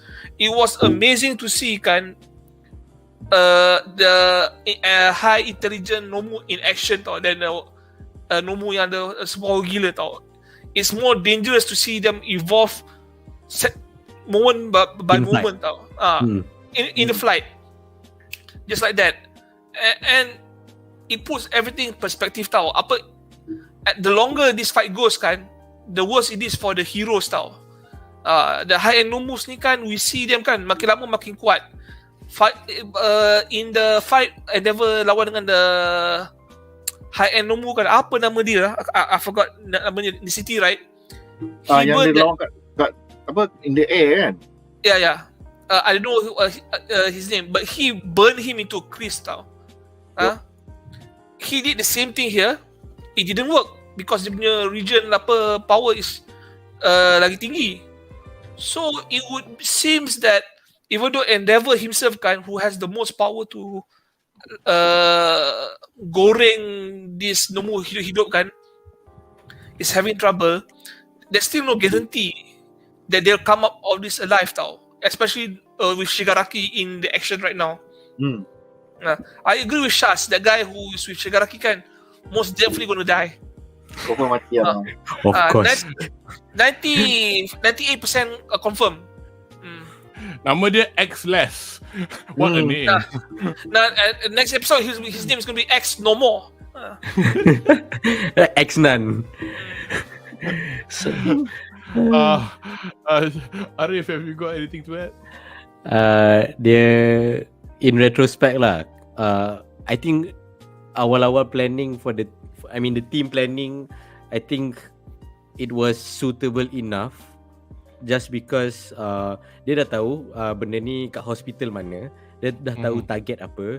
So this mission is a suppression attempt, is a capturing attempt. So kalau perasan dia punya heroes pun bukan highly offensive punya heroes, tapi more on for suppression. We have apa ni yang deadlock tu, yang boleh lock things in place. Kita ada someone yang boleh suppress apa ni quirks and everything, and they have like 2 or 3 purely offensive people just as backup, which is I think this is Mirko dengan Endeavor, and then Xless atau Crossless, I don't know how you pronounce the name, because that one looks very offensive lah. Even yang keras tu pun is shield, so shield yang boleh guna untuk offense but nampak macam mainly for shielding lah. And then they underestimate yang ada high end Nomus. Itu that is the mistake from the hero side lah. Dia kau tak rasa ke kemungkinan yang doktor yang ada tempat yang lab apa semua ni akan ada this much of Nomus, especially high end Nomus, and they did not expect because they did the high end Nomu that appeared when Hawks and Endeavor had that meal first tu. I mean, you would have thought perhaps they would have an inkling, if that thing exists, there might be more of it, but yelah.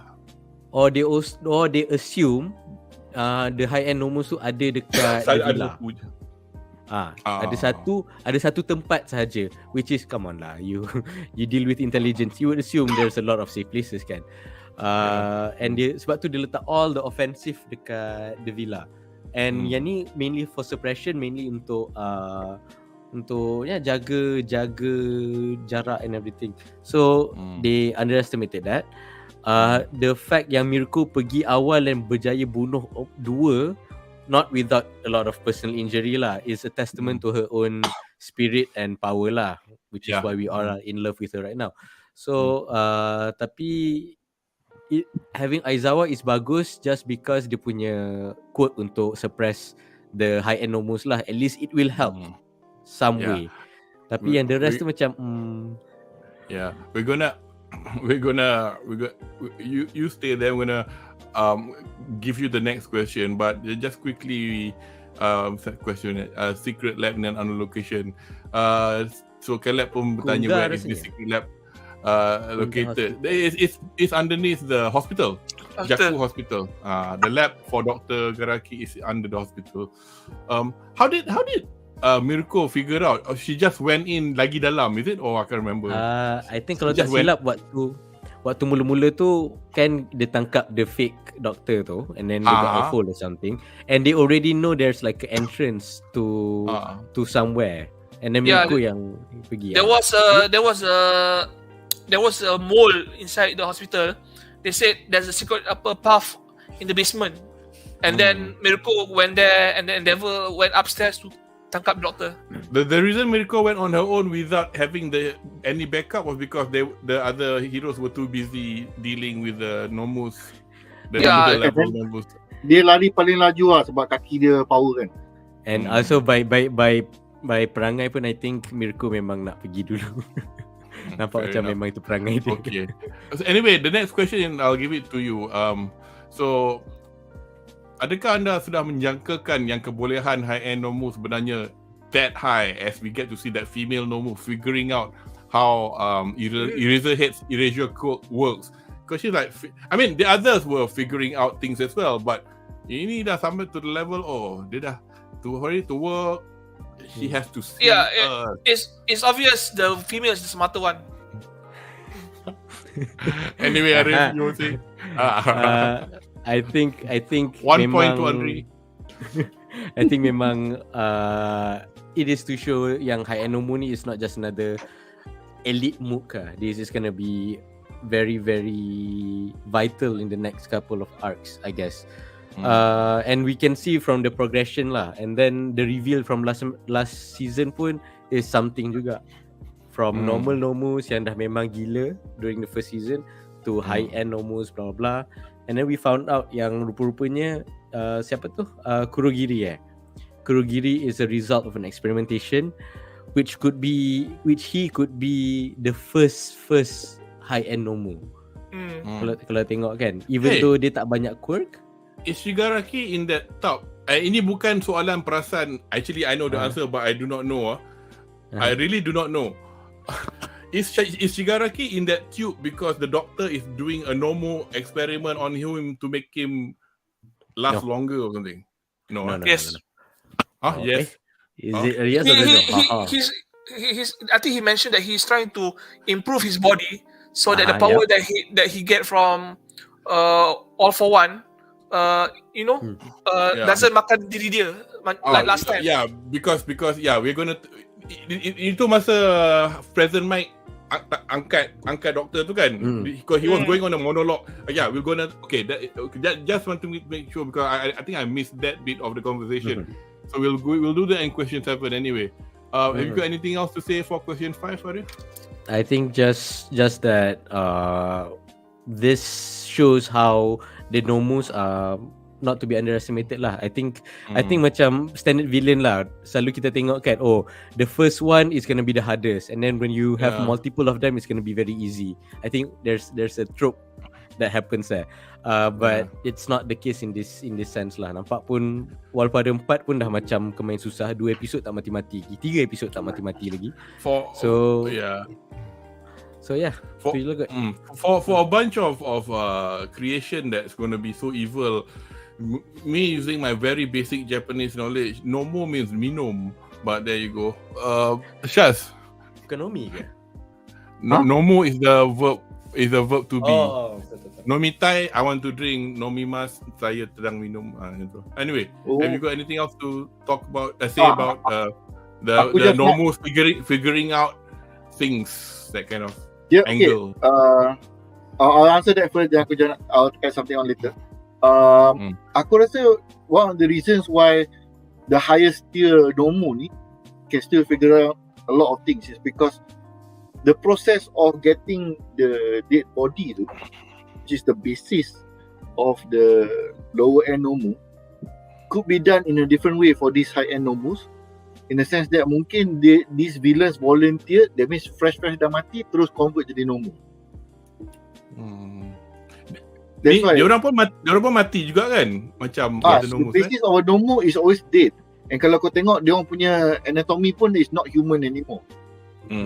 Kau tengok gambar paling bawah ni kan, I think episode 2 atau 3 ada mention kot sebab the reason why dia cari villains instead of orang biasa. something. I think dia ada mention.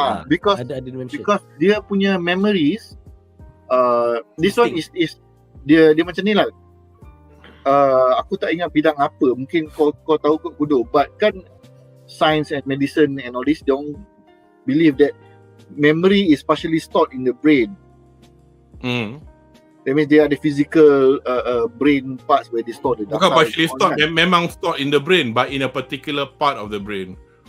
Correct. So because of that, anyway, the longer the body has died, the more time for the brain to decay.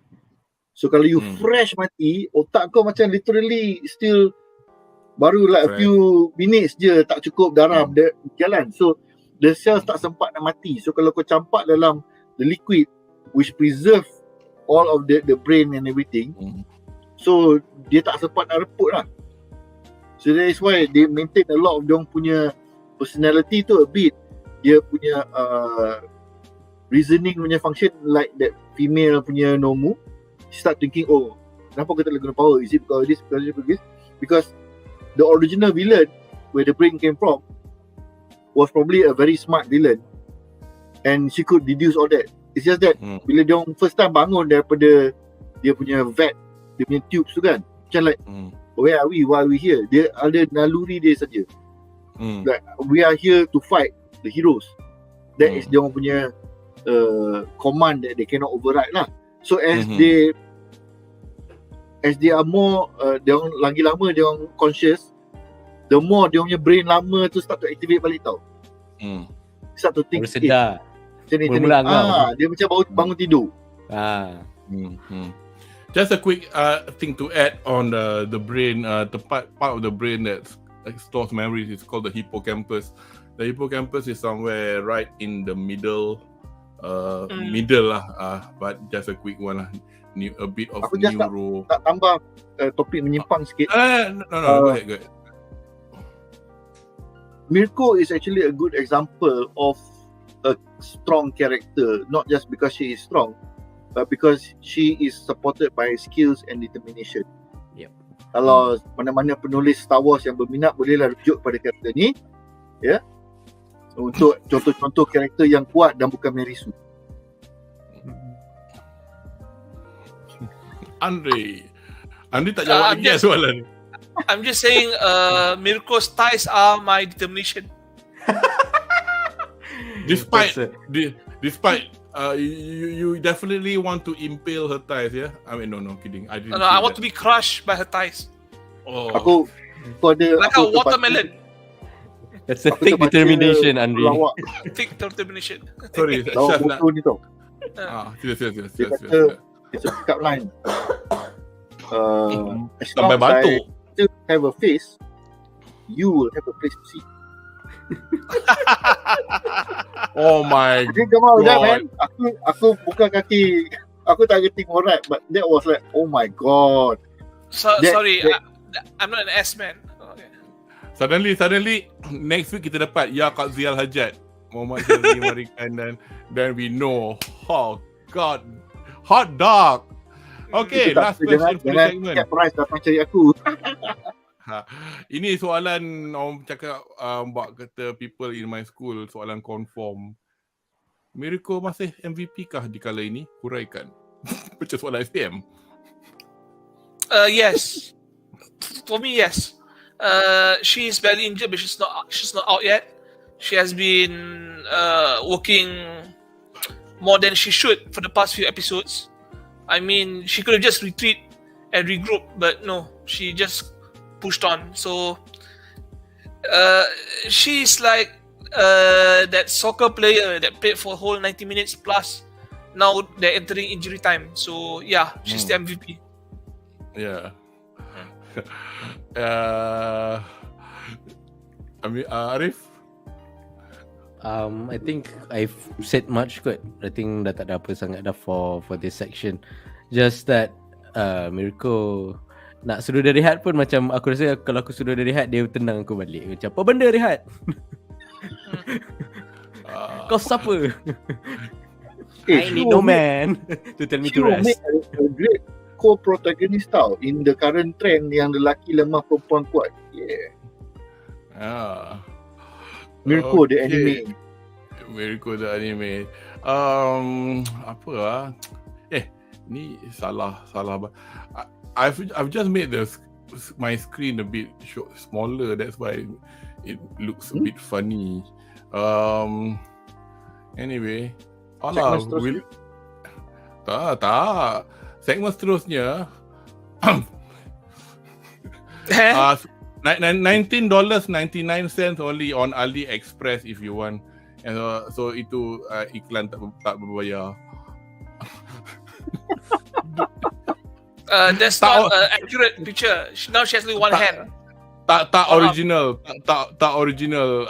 Because I did look for the original, I couldn't find one. So it's all made in China, AliExpress. Anyway, yes. Actually, there was a few comment je lah from the chat. This is just dalam cerita ganas muka VA baik je. Yalah, VA memang baik-baik. Dia takkanlah muka ganas macam Mirko dalam cerita ni berusaha sampai dapat walaupun kena attack dengan nombor sampai darah semua. Yes. That's her philosophy in fighting. Obviously, I mean she stated Berserker that. Yeah, exactly. That's lama tak dengar berserker tu. Berserker, yes, perfect. Lama tak dengar. Well described. So anyway, kita ke segmen kita yang seterusnya.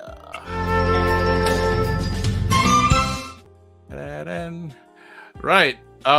Segmen kita yang seterusnya adalah Hentikan Kebangkitan Shigaraki. So I'll start with you, Shah, since you are there already. So monolog Garaki Sensei. Semasa you can sense the disgust in perfect Mike, present Mike. Masa dia angkat dia getam sampai macam aku nak angkat dekat baju dia pun kalau boleh. Because disgusting dengan cerita. So, mengandungi beberapa exposition dari teori beliau mengenai quirk singularity, quirk asal beliau which is life force yang diberi kepada All for One, plan asal mereka untuk mengambil erasure dari Aizawa and bukannya kawan diorang yang nama Oboro tu. It's just kau tak bengang lah, kawan aku dah mati, kau buat dia jadi Kuro kiri, actually wanted. So adakah ini bermakna, okay, I know it is kind of in the same kind of ballpark of this exposition. So does this mean at this very moment, because I've read the manga, but I don't think at this level dia dah mention, tapi we can like put it together. Does this mean the quirk for All for One sudah berada di dalam Shigaraki? Because kan masa dia tengah cakap monolog tu, he's given it to him. This is even before the dream sequence, which will be in the question 8. What do you think? Dia kata macam mana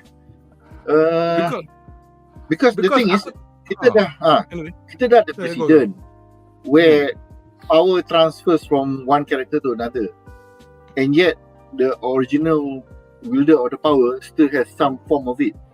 So contohnya is the One for All punya power lah, which can transfer over and yet some semblance of it is still dalam All Might. So by that logic, because One for All had All for One punya influence in it, so the core All for One itself, most likely the ability can also be transferred to somebody else, and it still retain a lot of the function in dia punya original user lah. So dalam case ni, tak nampak tau the evidence that the All for One punya quirk is inside Shigaraki. Itu yang quite confusing bila cakap dah bagi power and everything, tapi tak tunjuk pun. You don't see Shigaraki having a multiple of powers. He only has the decay punya power, and All for One punya quirk is the ability to take and merge powers tau. Kan, dia bukannya macam basic strength enhancement, faster speed and whatnot. So Shigaraki needs to start getting quirks from other people. If not, how does it work? What is the point of Shigaraki having All for One kalau dia tak ambil power dia orang lain? I know everybody else. I'm giving everybody else a chance. Basically, I'm adding more questions to this question 7 so that it could be ni jadi free for all. You guys, because as I said, as much as I've read it, I've only recently read it. Okay, if he has All for One, the transfer is that of the quirk, or is it wholesale of what's inside All for One? Faham tak? Maknanya aku tak bagi kau the app je, aku bagi kau the app and all the thing I've downloaded with it. Here you go. Because Deku got everything, didn't he, from One for All? Yeah. Because he didn't just get the app. He's got the the vestiges lah yang tolong dia, tapi at the end of the day Deku has to still learn how to use his power. The One for All is unique because dia akan absorb the ability and power of the current user. Dia akan combine with that power, and then dia akan pass to the next person. So that is one of the traits which was from All for One punya quirk actually, that was implanted into that. Nah, I give you the ability to cultivate things. You can add more powers to it, and then you can pass it to the next person, which is quite funny lah, because it is roughly the reverse of All for One. But the fact that this guy gave One for All to dia punya adik dia ke apa? Dia ada weaker one. Adik kan? And the fact that he can still kumpul and merge powers means that a bit of One for All punya ability is still with him, which then justifies the fact that there is the original and the copy. So he gave the original One for All punya core quirk tu kepada adik dia, and yet he himself still retain a bit, which is why how he is able to grab so many other people punya power, because All for One punya power simple je, aku ambil and aku boleh bagi. But the fact that he has that secondary One for All punya ability, so he can merge into himself. Interesting. Lagi satu, sorry guys, I thought bila All for One ambil quirk engkau, dia ambil habis macam what he did to those three the three girls and the macam pondens. Okay. Kan? Oh yeah. Tapi yet this guy Dr. Garaki said I've got a duplicate. Shigaraki has got a duplicate. So is that up to All for One to decide when I take, I'll leave some for you or something? No. You have to understand. There's a possibility, right? He already has a duplication quirk before all this. You mean who has the duplication quirk? You mean All for One? All for One. All for One. He probably took it from someone earlier. I mean, it's not that unique, right? It's like fire quirk. I'm pretty sure there's a multiple. So in a way, he would give that facility because Dr. Garaki and Shigaraki are his allies. So he wouldn't offer that to obviously his enemies lah. Kalau enemy dia won't give it to just anyone. Yeah. Okay. So kalau you consider the fact that he can give majority of the power and still have a copy with him of the One for All punya power tu, means he can do the same for any other user.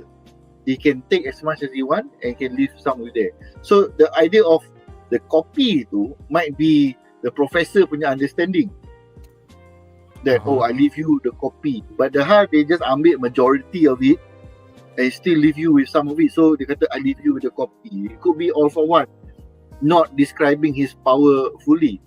But with heroes, there is no reason for him to hold back. Aku ambil je lah semua. Yeah, because kalau boleh dia nak hancur, dia nak matikan kau boleh. Kalau betul. Kan. So it is important to note that all for one dia tak boleh ambil certain quirks. Contohnya dia tak boleh ambil quirks which is permanently macam kalau kau like Tokoyami, I mean he's already a bird. He can't take that. Dia tak boleh ambil that ability, but mungkin dia boleh ambil dark shadow. Contohnya. Macam Tuyu, macam Katak. You cannot change the fact that she's going to look like Katak forever. But you can take mungkin her ability to secret mucus and all that. Yeah, so there's still some limitations, but aku rasa the concept of the original and the copy tu is actually something that is understood by the professor ni. So we do not know whether it is truly a copy or the original that is now with Shigaraki. Aku kan semakin lama aku tengok this past 3 episodes in the lab, aku lagi sakit hati tengok this professor ni. Rasa nak cakap-cakap je. But anyway, yes. Anybody to continue for question 7, please. Free for all. The professor kan, Seda kan, he looks like the perverted version of Osamu Tezuka punya Astro Boy punya professor tau. Dr. Eggman or Robotnik. And not just that, he's the guy who pusing the thing in Hayao Miyazaki's apa tu yang Chihiro-san. Yang spider tu. But another one he's also Spirited Away. Another one he's also in Sonic the Hedgehog. Anyway, but I have a feeling kan this whole series kan My Hero Academia kan, we have to remember Shigaraki is the foil to Midoriya. Okay, Midoriya is in the process kan of unlocking the vestiges powers in him tau. But Shigaraki kan, dia punya path to power kan is on a different route. The doctor is trying to make his body into a normal body, boleh adapt all these different quirks kan yang one for all for one kasih kat dia. So I'm pretty sure kan One for All kan has transferred multiple quirks in his body kan, and his body right now kan is awakening kan, and all these new quirks kan perlu muncul tau. So I think that's why we have all these eternal scenes yang dia pergi jumpa apa adik kakak dia, adik kakak dia One for All apa muka Kurogiri. He's trying to access the quirks that was left in him by dia punya sensei tau. So that's my best guess lah from what's happening right now lah. I could be wrong, but it's most likely like this lah, because Shigaraki and Midoriya they are intertwined by both fate and storyline. Both of them kan right now kan are in the path kan of becoming better version of themselves. And when they unlock everything di power kan, then everything ends. And I'm pretty sure by the end of the series kan, there's a 50% chance likely happen kan, Midoriya akan mati with Shigaraki, because both their powers kan are too powerful to exist tau. So Midoriya is going to take the you know lah, the ultimate sacrifice lah, apa yang selalu DC Marvel selalu cakap kan. Try to end the chaos lah, or that bullshit. Although you could argue that at the beginning of the story, the narration is assumed to be that of Deku said describing himself as in the future, but then again it could be his hantu saying So and then hopefully kan the epilogue kan we'll see apa nama that girl Urahara. No. Urahara. The class apa yang perempuan kelas Deku. Momo. We'll see Momo. We'll see Ochako, Suyu, all the girls kat dalam kelas tu kan, semuanya bunting anak Midori. Bodoh. Jauh. Pusing dia. Termasuk apa Bakugo, dia lebih funny as hell ending lah. Oh yo, mak Bakugo sekali. Mak Bakugo dengar. Dengan Mirko semua bunting. Flipping neck. That'll be some OG. Okay, that's actually Deku punya real power tau. Impregnation. Have you got anything to add? I mean, you don't have to, but I mean, I'm not gonna add to the the pregnant punya storyline. Discord on activate saja mati tau. Yeah, whether you got any thoughts? Any thought on All for One? The quote, whether is it already in Shigaraki as we speak? I feel like kalau nak tengok face value apa yang doktor tu cakap, All for One tengah pakai yang the copy and benda tu dah dimasukkan ke badan Shigaraki. And then the supporting argument kat sini is dia punya internal scene ni lah. Kalau tengok dia almost the same macam One for All punya vestige scene. Mula-mula kan kita tak tahu muka. Kita tak tahu muka siapa these successors are. And then dia betul sebiji macam gambar All for One dekat dalam panel nombor 3 ni. Muka dia very macam muka Kurogiri, very hidden. So my thought is yang it's in the name juga. All for One dengan One for All. One for All dia punya nature is this one quirk tapi untuk semua orang. Yeah. All for One is aku nak ambil satu untuk orang saja. Aku saja. Yes. So this is a food for thought lah. Adakah betul-betul All for One ni nak kasih benda ni dekat Shigaraki?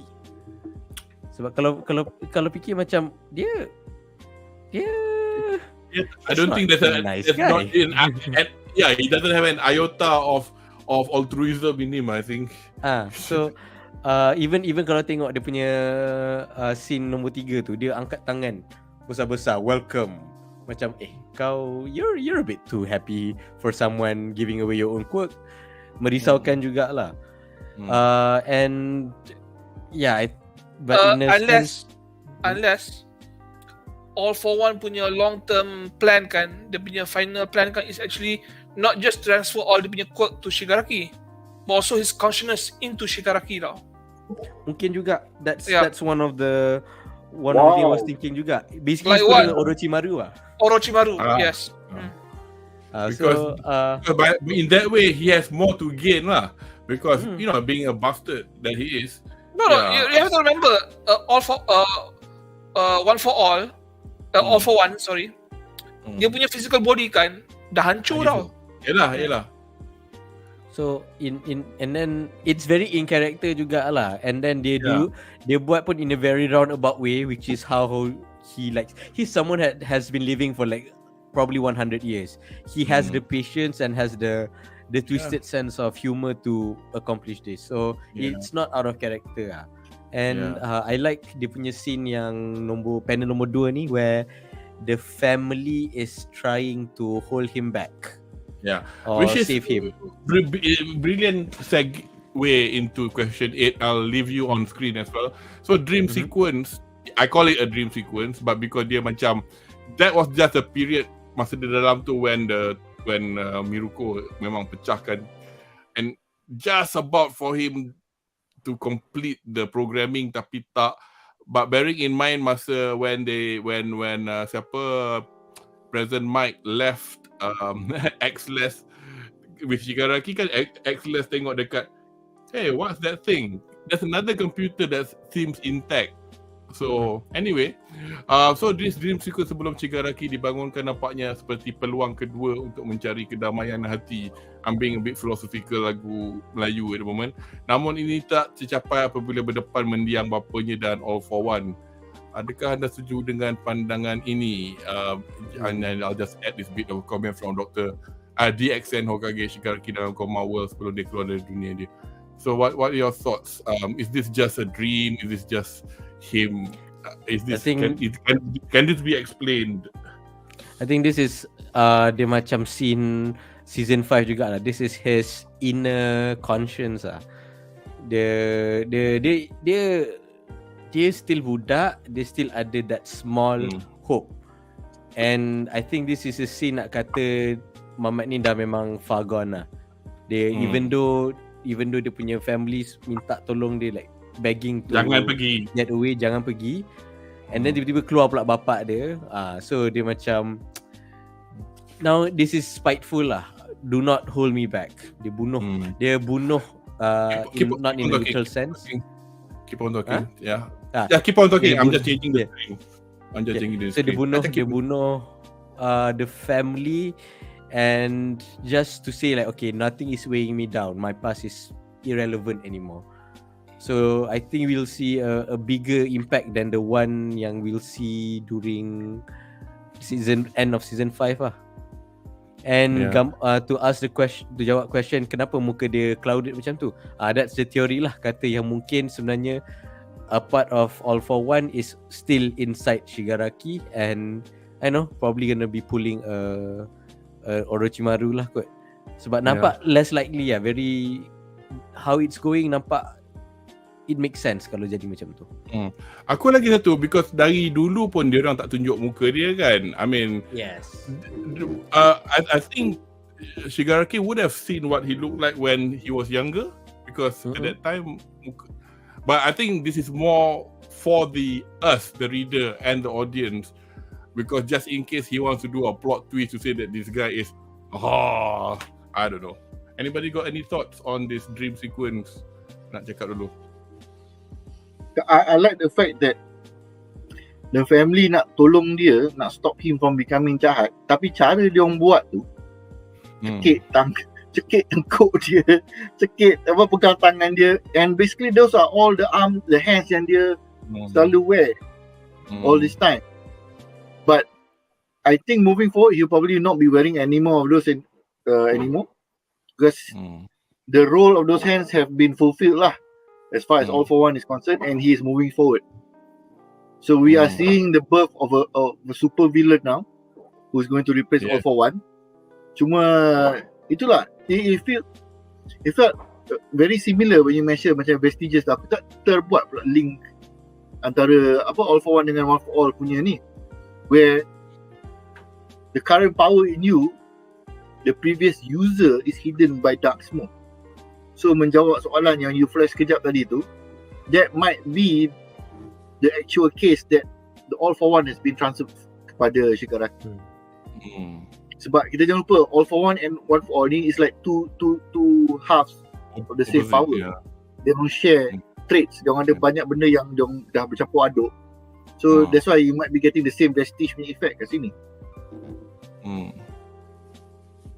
Betul. Andre, have you got any? Oh, you have made your comment, have you? I've already stated something in relation to it, and Arif have mentioned most of the things I wanted to say. Okay, cool. I'm just saying that Shigaraki ni everything dia punya family kan was getting through to him tau. It's just when the father appeared kan, then he just like, oh fuck. Yes. Yeah, so that's why I commented macam, was this kind of peluang kedua kind of thing, because he was quite responsive to his sister, mother, but until the father came out, oh fuck it lah. And then the grandmother the previous One for All Nana. He cannot actually relate to her because tak boleh spoil lah. You have to understand kan, the source of his problem kan, the source of all this shit kan is the father tau. Yes. Yeah. If the father would be less of an asshole kan, he wouldn't have degenerated into this much tau. That's all I'm saying right now lah. I lupa, the father's relationship to that Nana is, it's not a spoiler, Anak, I think. Anak, but you have to understand, she cut off interaction because she doesn't, because tak nak put him into jeopardy, which is understandable. Yes. But he doesn't see it that way lah, obviously. And he takes it out on the sun. I think dia nak being resentful okay, tapi his reaction is very abusive lah. Now terimalah kau. Kau pukul anak kau sebab masuk bilik macam tu sampai nangis-nangis apa semua. Dia macam kita Piram ni dah. Bapak je salah. Bapak dia. Apa nama wayang tu? Anakku Sazali Anakku Sazali, yes. Mentang-mentang lah semalam apa anugerah P. Ramli. Tapi anakku Shazli baik Ya kot. You're good. Anyway, question 9. Typically seen in stories where you know the bad guy wakes up and gets revived. Do you think he was naive on President Mike's part to let X-Less single-handedly watch over the unconscious Shigaraki? Ini soalan macam aku dah tak ada idea nak tanya apa lagi dah. Tapi just for fun lah. I think it's dumb for you to just let Shigaraki, out like that and do nothing tau. If I would were, expect if I were a hero kan, I would like, can we have someone with ice power come here and freeze this asshole into a big ice cube or something? I'm scared what's going to happen now. When he came out of the chamber, right, he was 75% treated with the normal treatment yang the doctor. Can you imagine kan? He has 75% of the power that he wanted now. That's scary shit tau. And you just let someone like the B class hero kan to cover that guy. He's dead. Dia kentut bangkit everyone's dead. You should have either freeze him or cover him into a metal or something, or even better yet, kill him on the spot.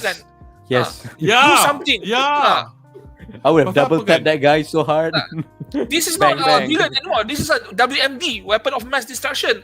And you just leave some asshole yang you tak tahu boleh handle tak boleh handle, jaga dia, while I go and fight a Nomu which I may or may not be able to defeat. Tapi kan dia punya decay power yang ultra kuat tu dah awaken masa lawan Meta Liberation lagi exactly. Kan. Remember dia kata it's not just you that you touch, benda yang you dah touch. Kan. So at that point aku in fact actually probably he was wearing that suit masa X-Less pegang dada dia kan. Oh, his heart is not beating. Dalam hati aku kan, bukan boleh mati ke pegang mamat ni. Tapi if it were me, right, saya pegang, he's not breathing, and then I'll take a piece of rock kan, hempuk kepala dia. Now I'm pretty sure he's not breathing, because that's the safest way to go about this now. Andri, I think X-Less punya power is macam Cyclops kan, the shoot laser kan. Shoot him. Shoot him my god. Double tap that hole. Dan aku tak payah sentuh pun. Kau jarak sikit, tembak. Is he alive? Beam. Yeah, he's not alive. He's not breathing. Are you sure? Tembak. He's not moving. I'm double sure. Is he breathing? Not with that hole. The last volume for My Hero Academia was actually volume 28.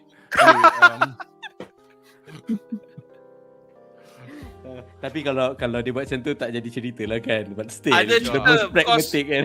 Because MHA going forward kan will be known as My Hero Academia, and it will tell Midoriya sexual conquest of all the girls in the stories. Midoriya's Harem Academia satu, Miruko's Reverse Harem Academia.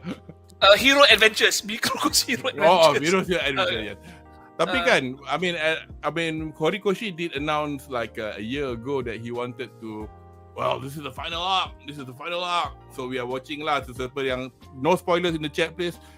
Many events that occurred. And suddenly, macam last month, dia kata, rasanya nak tambah sikit lagi kot. Bora lah lu.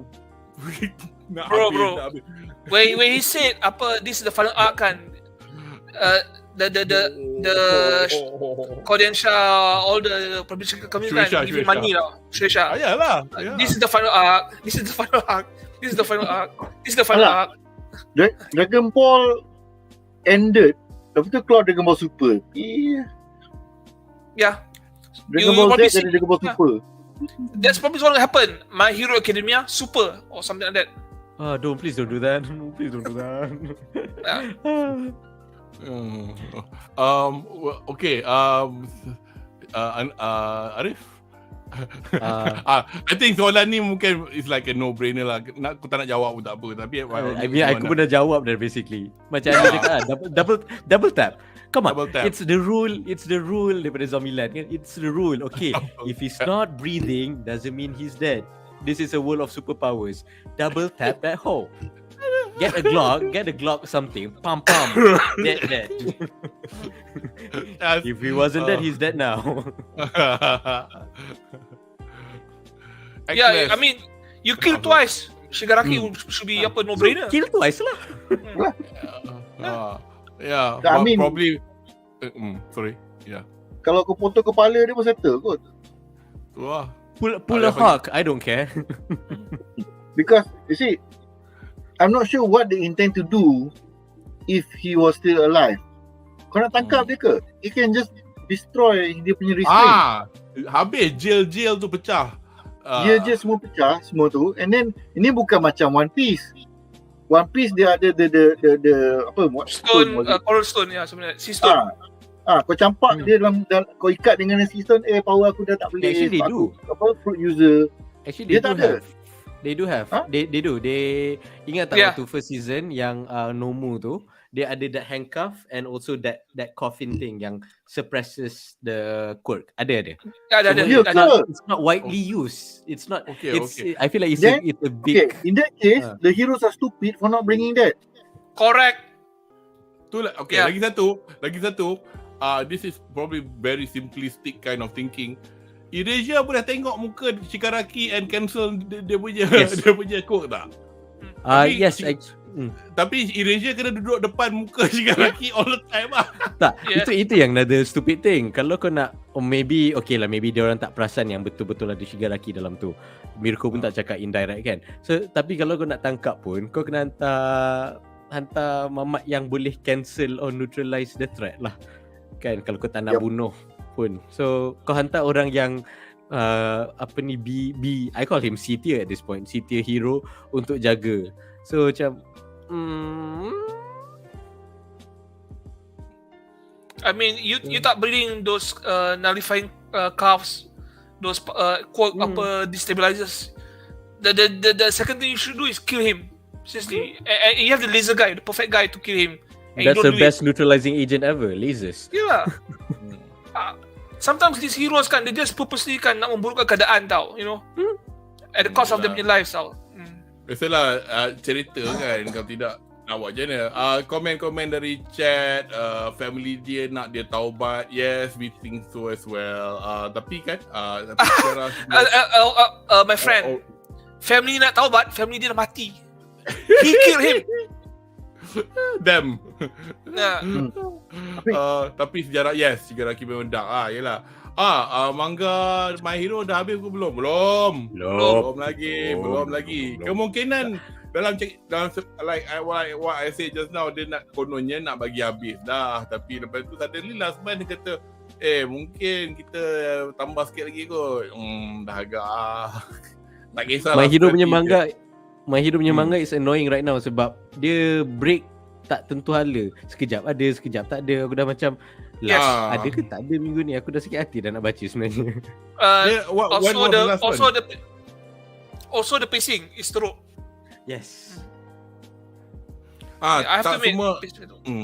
Tak semua manga once a week macam Spy Family once in 2 weeks. Hari tu at one point dalam sekali sebulan dia buat. And then masa dia keluar tu bukannya cerita panel color. Filler pun panel color 2 page. Aku cakap babi aku tunggu 2 minggu for this.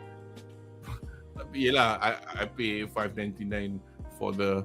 So apa lagi? Tak ada lagi komen daripada chat. Segmen kita yang terakhir.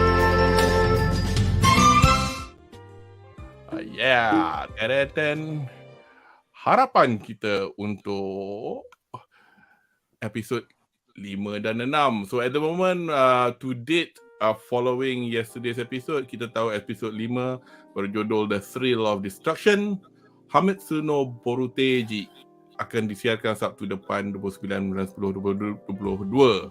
So by looking at at the end of episod baru yang semalam tu, kita boleh tengok lah a short trailer, teaser 15 saat. Saya dah buat overlay kat tepi ni.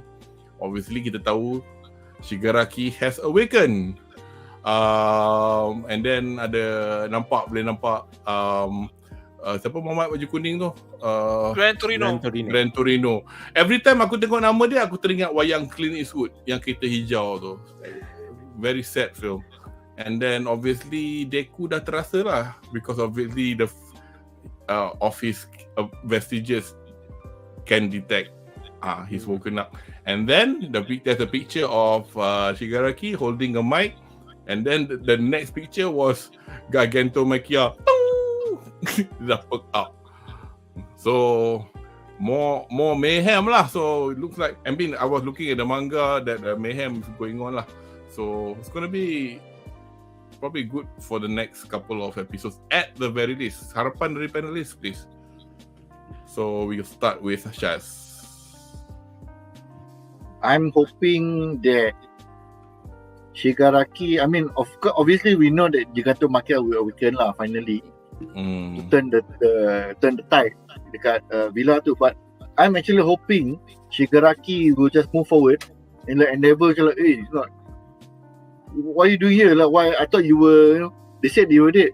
Lepas tu dia orang tengah sibuk lawan Nomu. Shigaraki pergi dekat Nomu tu, dia pegang sekali, just mati macam tu je. I don't need Nomus to rule the world or to destroy the world. Macam profesor tu macam my creation successful. Oh my god. I want to see Shigaraki really unleash his power lah. Tapi aku harap tak ada lah hero yang aku suka mati. Oh yes. No. No. Aku nampak Andri dengan Kudo tengah cuba tahan senyuman ataupun tahan something. Jeng. All I can say, my favorite character will not die, which is basically Mak Bakuku. nak tambah tapi tak apalah. Harapan saya for next episode, I think we're gonna get action-packed episode.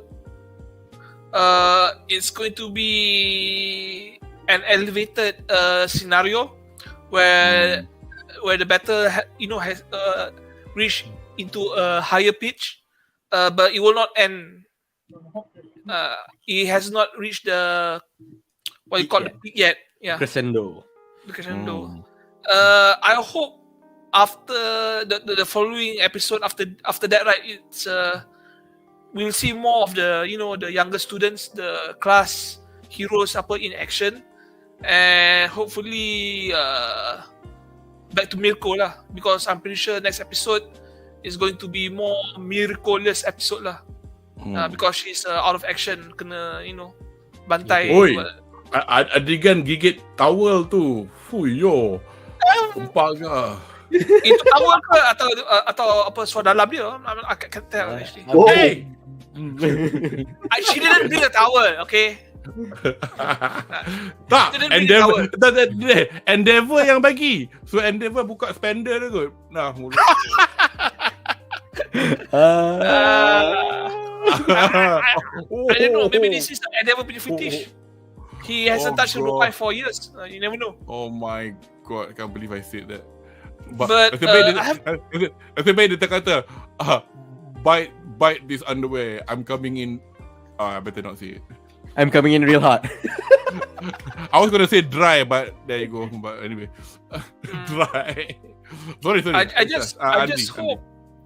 I just hope we see more of the class heroes in action in the next episode, because so far every episode has been great. This is going to be masuk episode 5. I hope they continue with this pacing, because this season has been stellar so far. Every episode is worth watching. And then lagipun we can't see much action from the kids because their power levels aren't there yet. Crowd control. I understand. They're controlling the area, but I hope with Shigaraki outright. Maybe they have to calling all backups, the change of plans, fuck the students, you gotta help us or else we'll all die. You know? Has everybody said their Arif belum lagi kan? Harapan. I just mind. Harapan since aku dah baca is to see what I've read happen in the most spectacular way lah. So the past 4 episodes, I think they've done it quite. Yeah, they have, haven't they? Yes. Very good. Especially scene Shigaraki dalam dream sequence tu, that was perfectly done. So ini problem yang bila you tahu apa yang akan datang tau. So it's like aku nak tengok tapi ada same time aku tak nak tengok. Keep on talking. Yeah, so like don't worry. Keep on talking. I just hope everything is gonna be good, and hopefully the anime. Oh wow. I thought I was in an anime punya discussion. Did not know this was a bakery. Hey, it's from this book. It's not from another book. And then I'm like, those are some buns. But anyway, hopefully, tak tahulah. I'm loving nampak mountain terus. Mimpi terus roti. lapar. I just want to say something. It's amazing that 4 episode ni kan is better than the previous season already now. Previous season. What happened last season aku dah lupa. Memang exactly, tak payah ingat. The bullshit training season. Hero season. And drama family endeavor. It's pretty bad. Season 5. I remember. Tekan minyak. Okay, ada chat punya harapan dari DX and Hokage. Harapan aku, haraplah Shigaraki tak buat killing spree kat heroes, tapi aku rasa memang akan terjadi pun perkara ini. Dan haraplah pro heroes mati. Wow. The last episode volume will be volume 29. We'll see what's going to happen. He's going to cause lots of damage when he wakes up. But kita dah tahu seperti apa Andy cakap, first casualty will be the guy. The lowest hanging fruit. Excellent. Excellent. What a name. Okay, so nampaknya kita dah tiba di penghujung sesi bedah kita untuk malam ni, untuk episod 3 dan 4 My Hero Academia, dan diharapkan penonton di rumah terhibur dengan ulasan kami malam ini. Kami berharap penonton di rumah akan kembali bersama kami pada 30 hari bulan Oktober 2022 pada waktu sama 9 malam untuk sesi ulasan